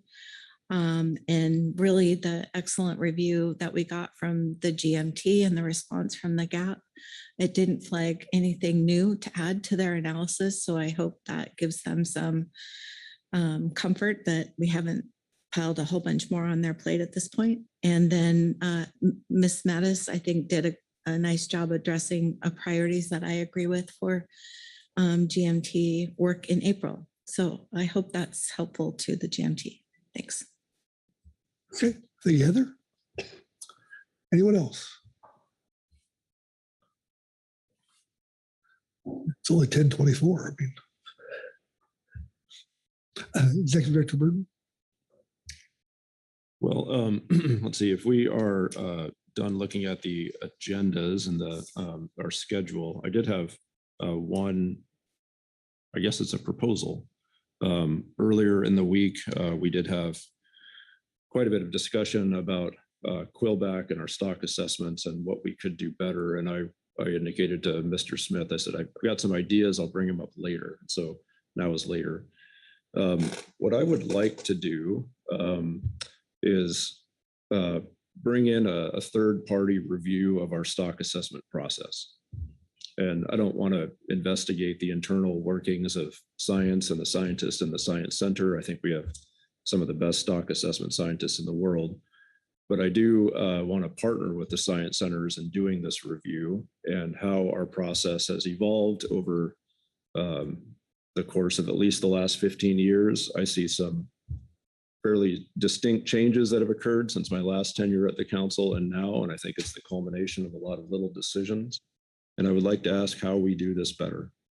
And so what I would propose to do is flesh out this idea a bit, bring it back in June, have the budget committee consider the expense, and then have you all consider it as whether something we should in fact try to execute on. And then the idea is that would inform our next stock assessment process to some degree. It will have launched by that time, but hopefully inform our stock assessment process to some degree, and then we can see if there are other improvements we can make thereafter. So that's my overarching, I guess, workload proposal to you all to see if that resonates with you. And if so, we'll take this back and scope this out a bit more and bring forward a more formal proposal in June. Mark Grolnick. Thank you, Chair Pettinger. And I want to thank Executive Director Burden for that proposal, and I would support it, at least this opening effort to sort of examine how it might be done and what it might cost. Okay. Bush Smith. I would give that an amen and a support at the same time. So I agree. Thanks, Butch. I'm not seeing anybody shaking their heads, but Phil Anderson. So would the idea be that you'd bring some information forward to the budget committee that would help have some estimated costs associated with it? That's precisely right, Mr. Anderson. I envision I've got a couple of people in mind that I think would be good at this, and speaking with them about what this would look like. That tells me then how much it would cost, and then bringing this to the budget committee. I think that's all doable by June. And then the budget committee can chew on that and provide the council with some more direct recommendations about the expense and implications on our budget and all that. Okay, thanks, Phil. Anyone else? Mark? I don't know if this was addressed and I completely spaced on it, but before council discussion, it was raised about changing the time of the budget committee meeting in April to 1 o'clock instead of 10 o'clock. Just, so folks don't have to arrive the night before. It makes it a lot easier to make the meeting. So I just want to raise that again. Yep. Yeah, I think that's a fine proposal. I don't see any reason not to do that at the moment. Corey? Thanks, Chair Pettinger. Just wanted to also voice my support for Director Burden's proposal. In that spirit, and earlier this week, I think it was under the NIMS groundfish science item or intro item, I voiced some interest in requesting a joint report from NIMS and CDFW and council staff that describes sort of the historical and current biological data collection enterprise, especially focusing on our nearshore groundfish in California. I'm still interested in that. I think it would be really useful, especially as we're dealing with quillback in California, and we're looking at a lot of closures across the state for many fisheries. Again, I think that this data has been really important and potentially under-collected and under-prioritized, and just hoping to get some clarity and transparency around that. And potentially down the road, this could add in whatever work Director Burden is talking about, an improvement of our process. noting that this would primarily be the work, in my mind at least, of NIMS and CDF and W, and that council staff would be there to track, answer questions, give initial review, and provide their expertise. So I don't see that as a huge budget lift for the council. But when I brought this up earlier in the week, Director Burden asked me to bring it up here as it's not work neutral or budget neutral. So just bringing it up, and I think that would be useful. Okay.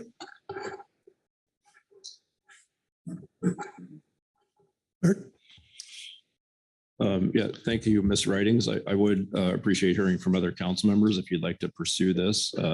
If you do, what I would have in mind, just I guess off the top of my mind, is to draft a letter to the science centers and CDFW, and maybe Pacific States might be involved too, just requesting that this review and documentation be done. I don't know that I see much of a role for council staff other than coordinating some of that. It does fall outside of our wheelhouse, but I think drafting that letter and getting the ball rolling could be something we could do. But I would appreciate an acknowledgement from others if you'd like us to do that. Okay. Sound reasonable? Seeing people kind of nod their heads. Phil, yeah. Okay. I guess I'm a little slow again this morning. If you could describe it one more time for me. So. Yeah. Thanks, Chair Pettinger. Thanks, Mr. Anderson. The concept would just be a report, relatively simple, pulled together primarily by NIMS and CDF and W, that would focus on California's nearshore data collection enterprise, focusing on biological data and data that's important for understanding the status of our stocks.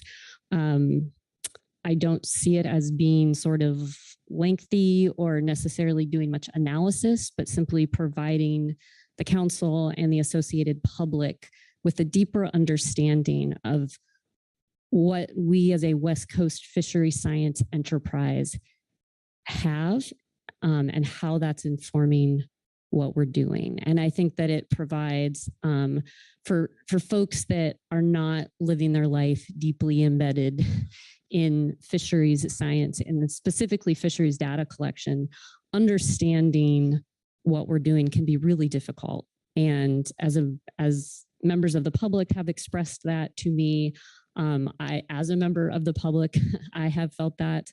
And I think it would be just incredibly helpful to provide some fluency and some understanding about what, as a West Coast scientific enterprise, we're actually capable of doing. I think moving forward, that would help people understand what we can do.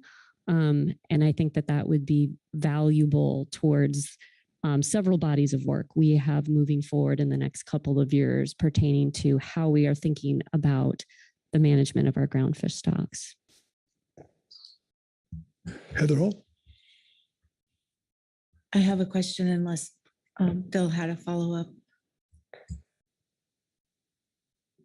So it basically it'd be I don't know if these are the right terms, but an inventory of what's being done in terms of data collection and where the gaps are. Or definitely about the data collection. I think that gaps would be reasonable as well, to get some idea of what might be potential needs moving forward. But my initial was sort of thinking, okay, what have we done? What are we doing now? And can that be for a platform for discussion and understanding on how we can do better? Marcy. Yeah.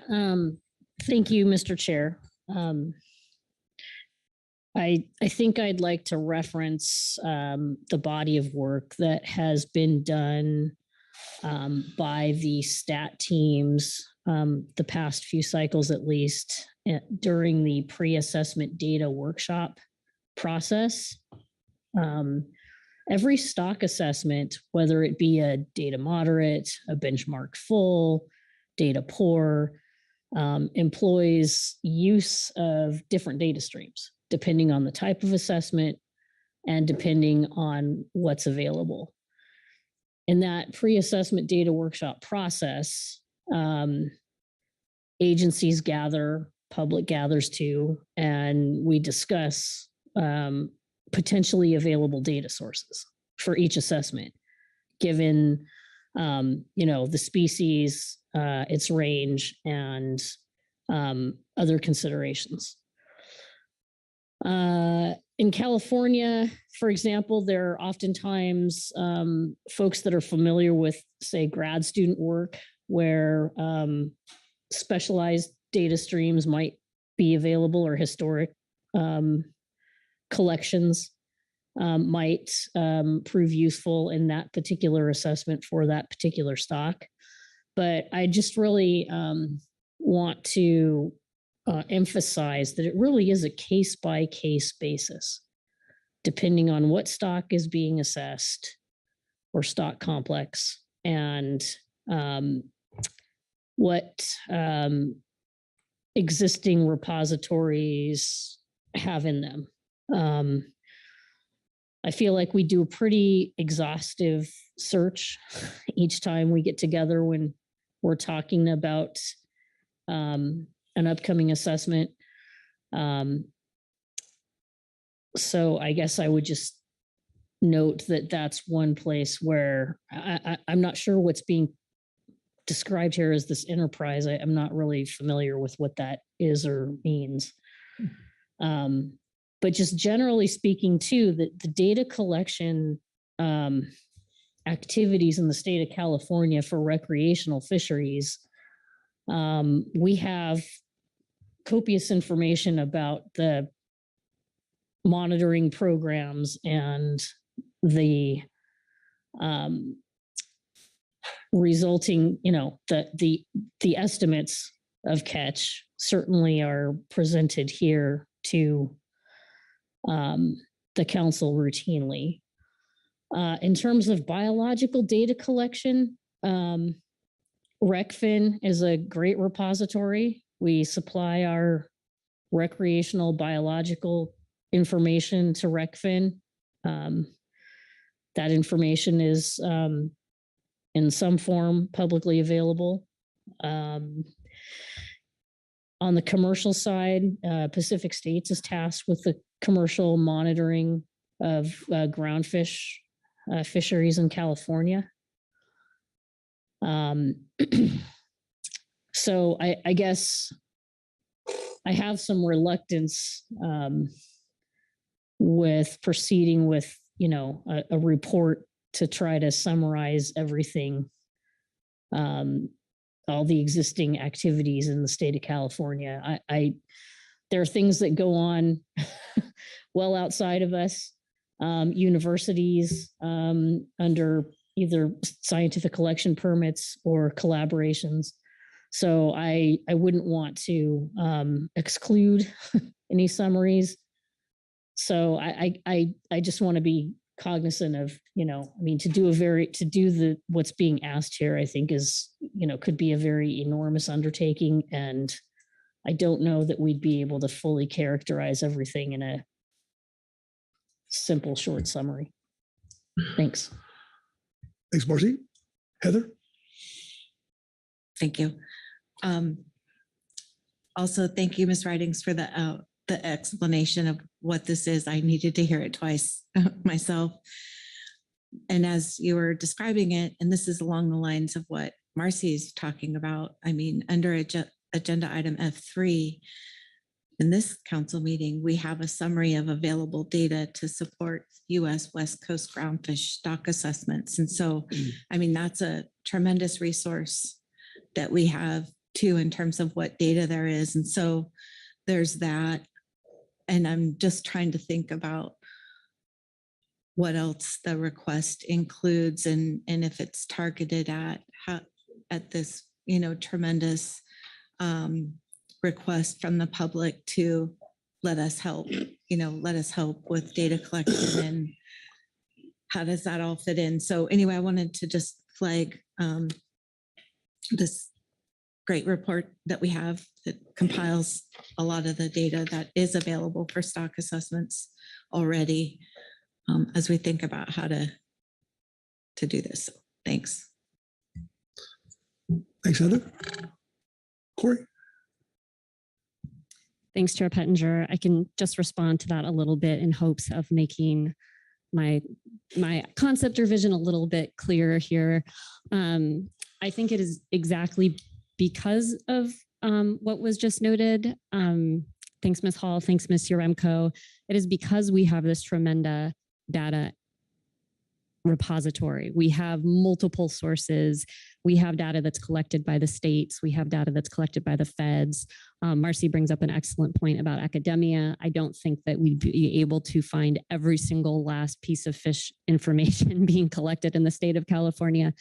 But I would leave it to our experts to sort of pick that line. But we do have these resources, and I think it would be very beneficial to see it together in one place and presented and communicated in a way that this council and our public could better understand it. I think there's a real benefit to seeing things together.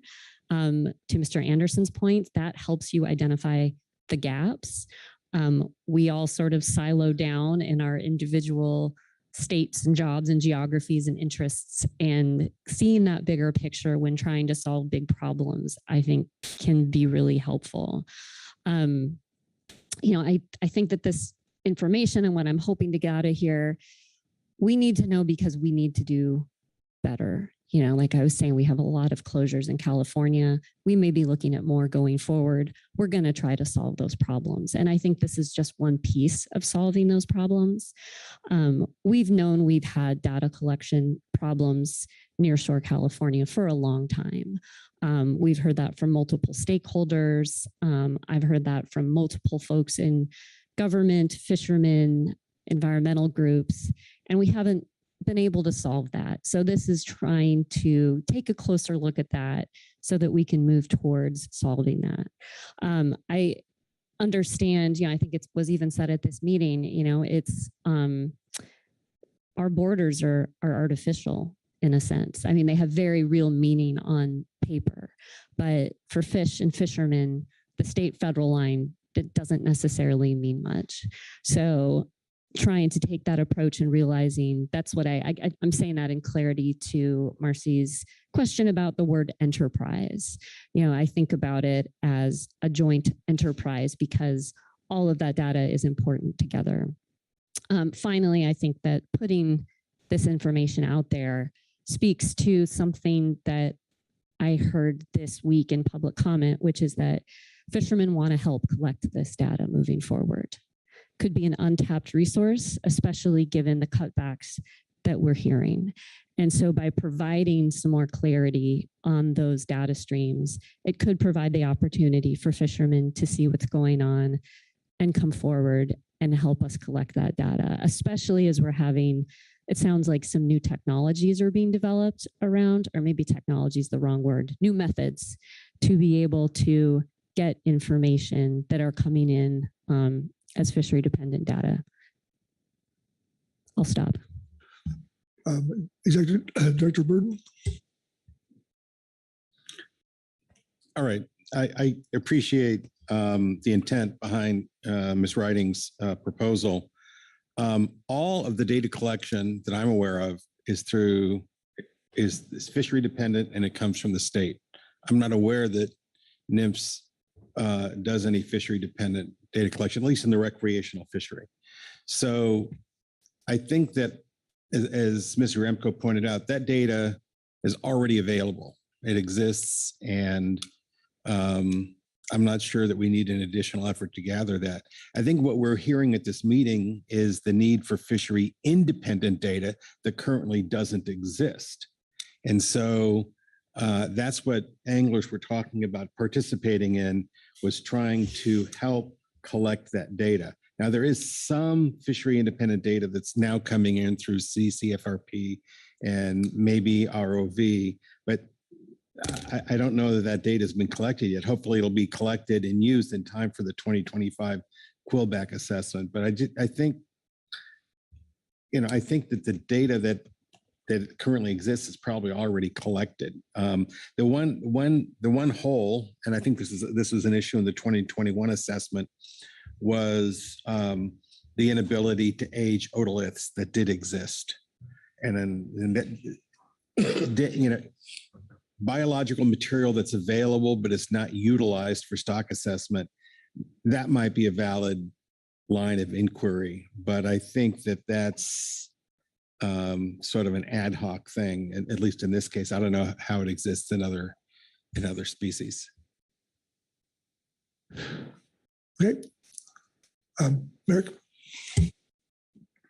Thank you, Mr. Chairman. Just listening to this discussion, and in particular, I'm sitting here refreshing my memory of the report that Ms. Hall referenced.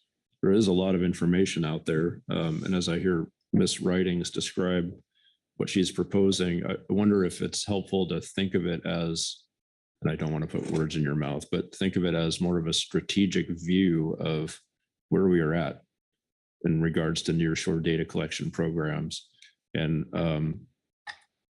how that limits our abilities. And so it's not necessarily a review of just the data, but here's what we're able to do. This is what we're not able to do. This is the implication for the Pacific Fishery Management Council. Is that a way to frame what you're after? Thanks. Yes, I would say I think those words are good words and accurately reflect what's in my mind. I will just add that when I was visioning this at the outset, the idea was to not necessarily have a gigantic workload associated with it.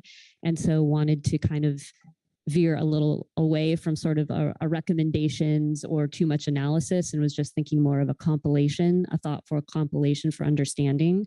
But I think that matches with what you just said, Director Burden. Okay. Thanks, Corey. Anybody else? Ryan Wolf. Yeah, thanks. And I appreciate you raising this again, Corey, in this, because I think our senators did want a little more of just explanation of, I think, what you're looking for, and I think we got that here.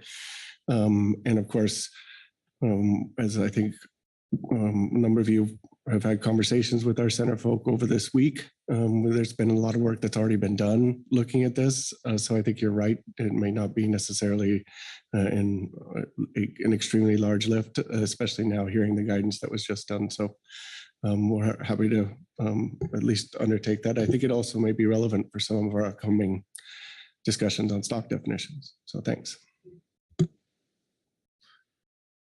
Okay. Marcy?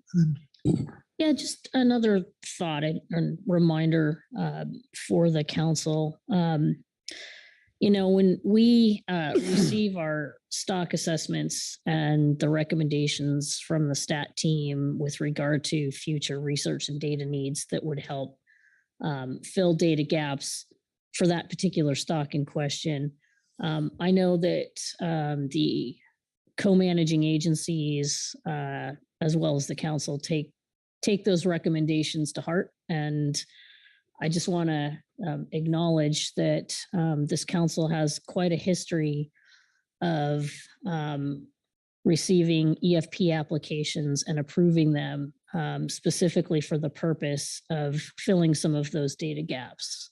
I'd like to shout out to the state of Washington and the amazing work you did with your EFP data collection on yellow eye, and what a substantial project that led to collecting, I think, upwards of maybe 500 fish, somewhere in that neighborhood, and how important that baseline biological data was to be used for, I'm assuming, for the next yellow eye full assessment.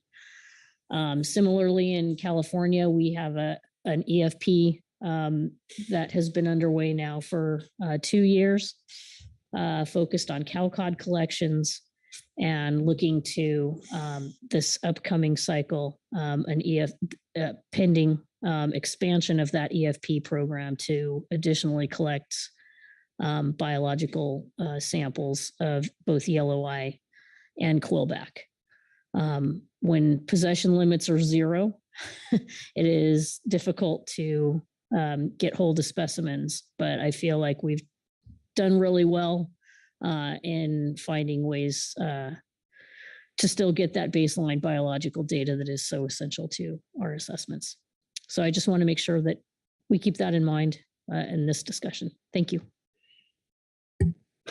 All right. Krista? Thank you. I have a thing I'd like to talk about that is not related to groundfish, if now is the time.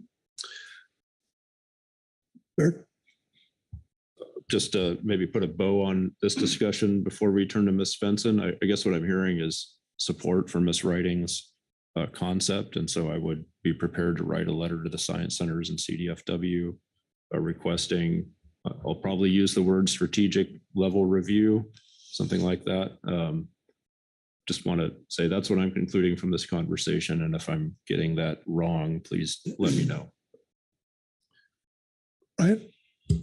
Yeah, just on that point, Mike, I think I'd appreciate that. I think the centers would appreciate any time there's a kind of council request of them. But as part of this, I'm happy to pass it on, but I think an email or a letter, something coming from you too is helpful to the directors. Thanks. Okay, Sharon? Thank you, Mr. Chairman. And once again, just to specifically clarify, we're talking about the types of data, not the data itself. That is my understanding of Ms. Writing's request. Corey? Yeah, thanks, Ms. Kiefer. I think I'm not recommending that gigantic Excel spreadsheets get sent around the internet or having every last 1 and 0 be compiled into one mega spreadsheet. That is not what I'm suggesting. I'm suggesting, the types of data, what's available with them, the years, that sort of thing. I would definitely, all the data sets are different and the information that they contain is different. So I would lean on the experts and the folks who are putting this together to pick what those elements are, but it is definitely a description and not actually cells of data. Does that help? Mr. Chairman, yes, it does. Although, however, having been involved in this type of request, even including all of the years of collection, is quite an undertaking, particularly when you have data sets that go back to the 30s, may have been intermittent. And so perhaps framing it in more of a more contemporary perspective so that folks don't get wound around the axle on all the historical data might be helpful. Thanks. I think I will just steal Director Burden's word of strategic and leave it up to the folks who are actually doing this to decide what's strategic. If something from the 30s is appropriate, so be it. If something from just last year is appropriate, so be it. Sure, you're good? All right.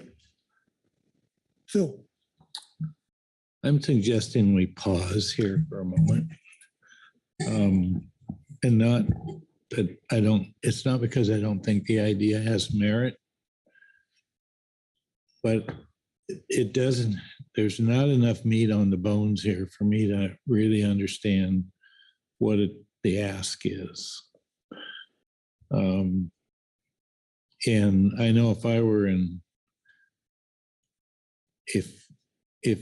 my old chair and for WDFW and the council was asking me to do this with the lack of clarity of it, and not only clarity, but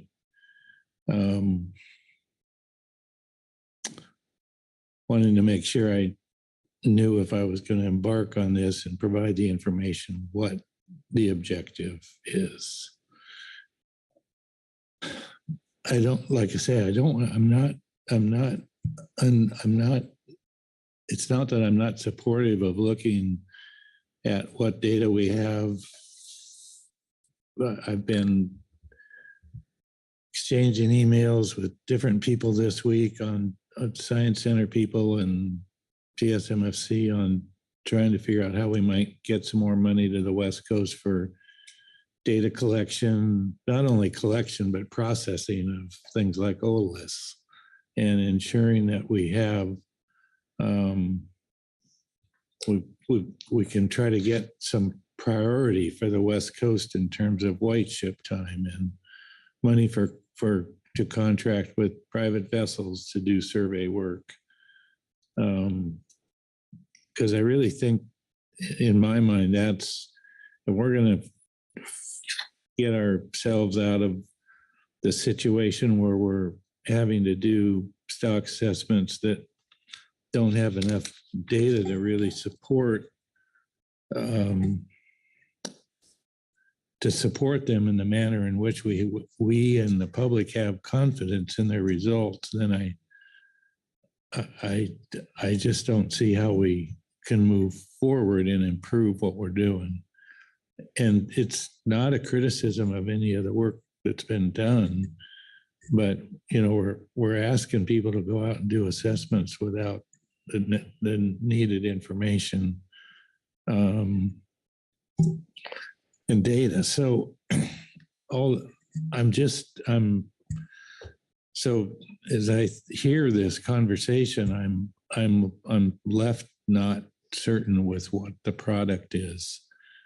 And we have another meeting that's not too far away. We could pause here and maybe put down on paper exactly what it is that's being suggested here, so we have a common understanding of it, and as well as an understanding as how it's going to advance, how it's going to help us move forward in terms of the collection of the data that we don't have and the processing of that data to help put us in a position where we have fewer data poor assessments being asked for, fewer data moderate assessments being asked for. To me, that's the end game here in my mind. I'm rambling here a bit, but I'm not going to stand in the way of, if people are satisfied that the conversation is complete and you know what's going on, great. But I'm still not sure of what it is we're doing here and why. Okay. Thanks for that, Phil.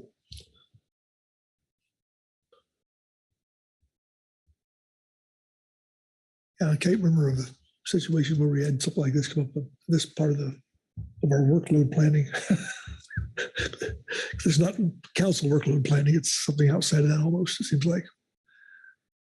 I like the idea, but when you say pause, you want, so as far as discuss about this, pause beyond today? Yes. Okay. And this is me. I don't have enough information to know whether giving a head nod on the idea is what I think is appropriate, or given what I know right now. So again, I'm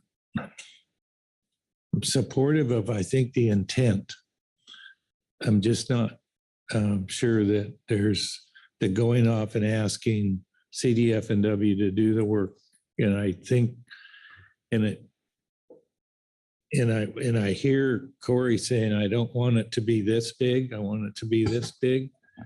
But it's the lack of specificity of exactly what we're asking CDF and W and the science centers to do. It leaves me with uncertainty as to how big it is and how much workload it is, and having them embark on that workload when there's all kinds of, it's not like we don't have, that they're not already fully engaged in their job. So Corey?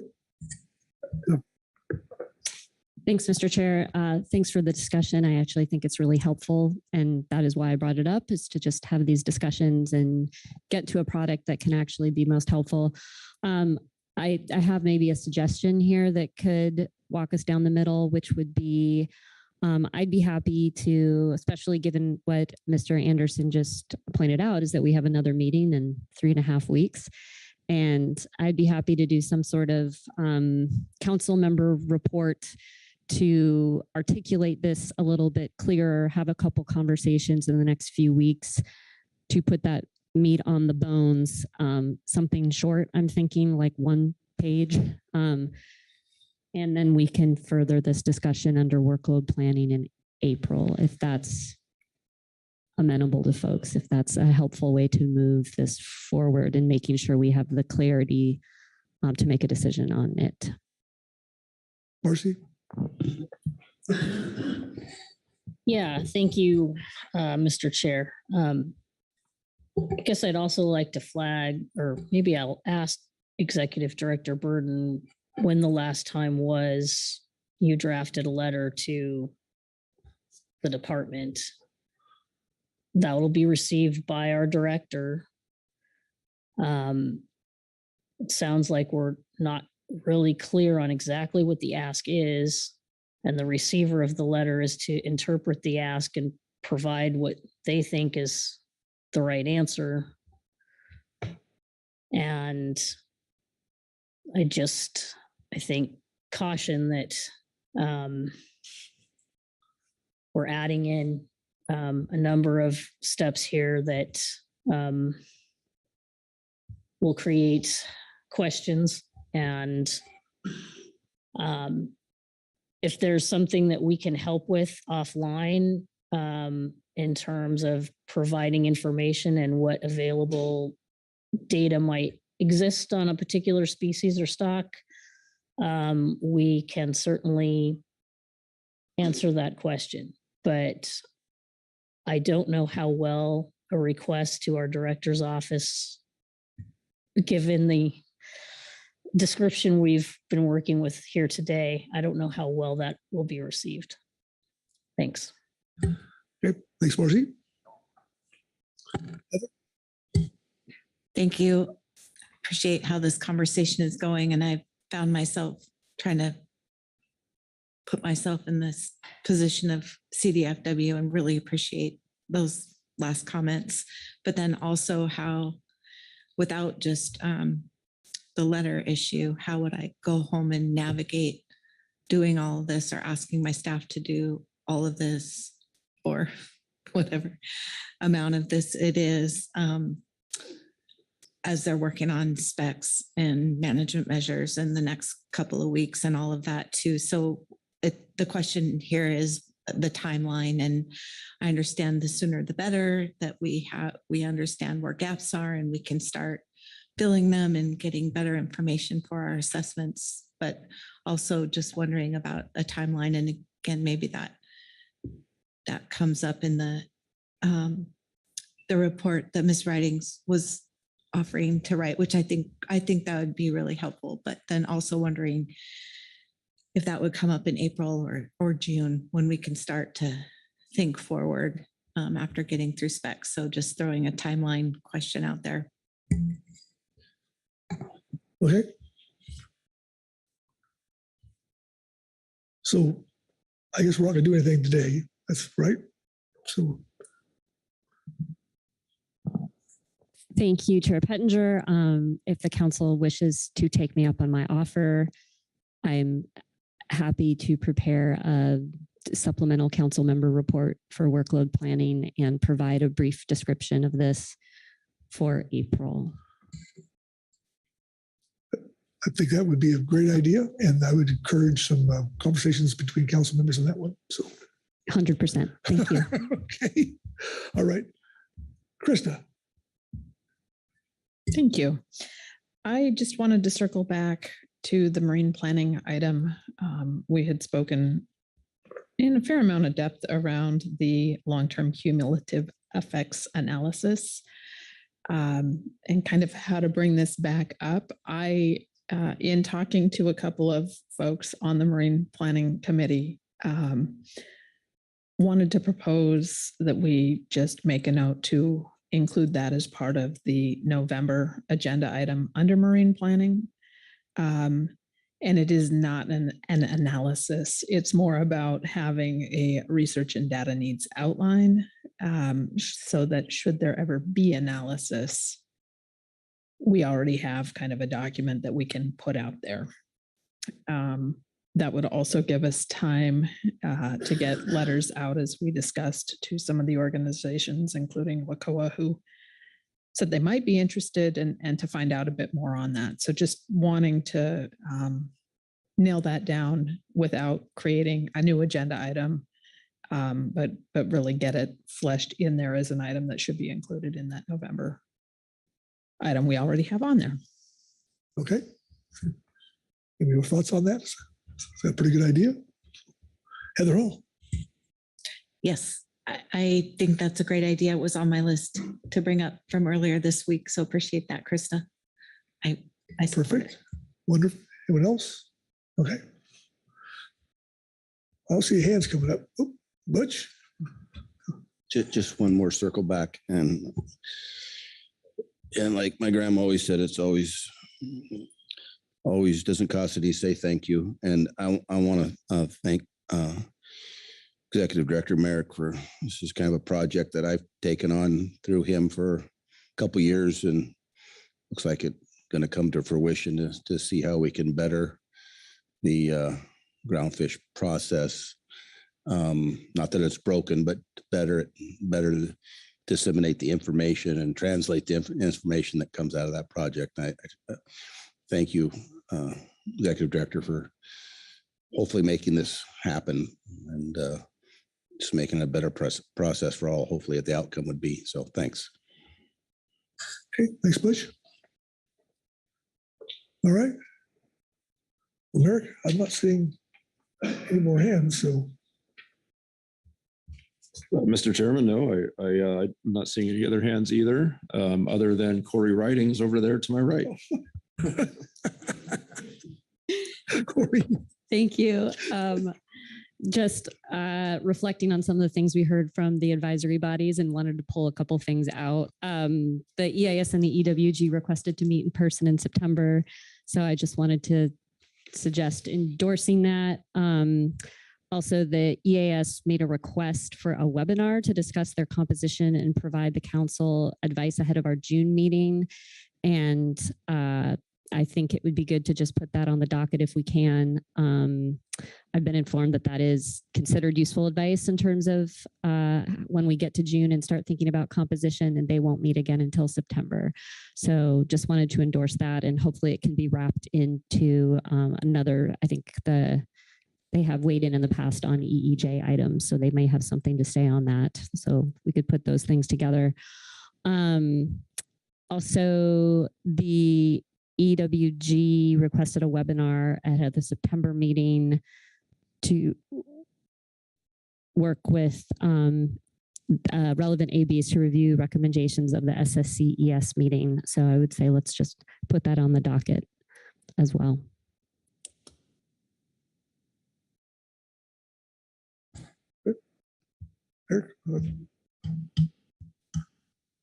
Yeah, thank you, Ms. Writings.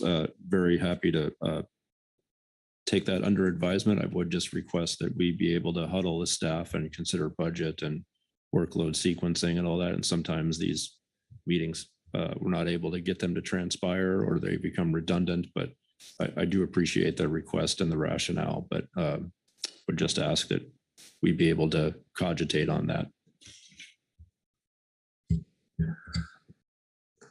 Sure. I was just going to say, I kind of assume that's always the case when it comes to when we're talking about agendizing things and thinking about the future, that, you know, the council staff are the experts and are always juggling a very intense agenda, and their expertise is always appreciated. So if that was not implied, I'm sorry. I should have said that from the start. I just wanted to recognize that those requests were made and wanted to acknowledge them and voice that I think they're worth having if it makes sense. Okay, thanks, Corey. All right. Bob Dooley. There's nothing further, Mr. Chairman. I do have a motion. It's not sent, just a verbal motion. Sure. I move that we adjourn this 275th session of the Pacific Fishery Management Council meeting. Looking for a second. Second. Everybody. All right. I'll call for the question. All those in favor signify by saying aye. Aye. Opposed, no. Abstentions? All right. Motion passes unanimously. Well, thank you all. Yep, great work by staff and everyone. A tough meeting. So, see you in 3 weeks. Oh, yes. There we go.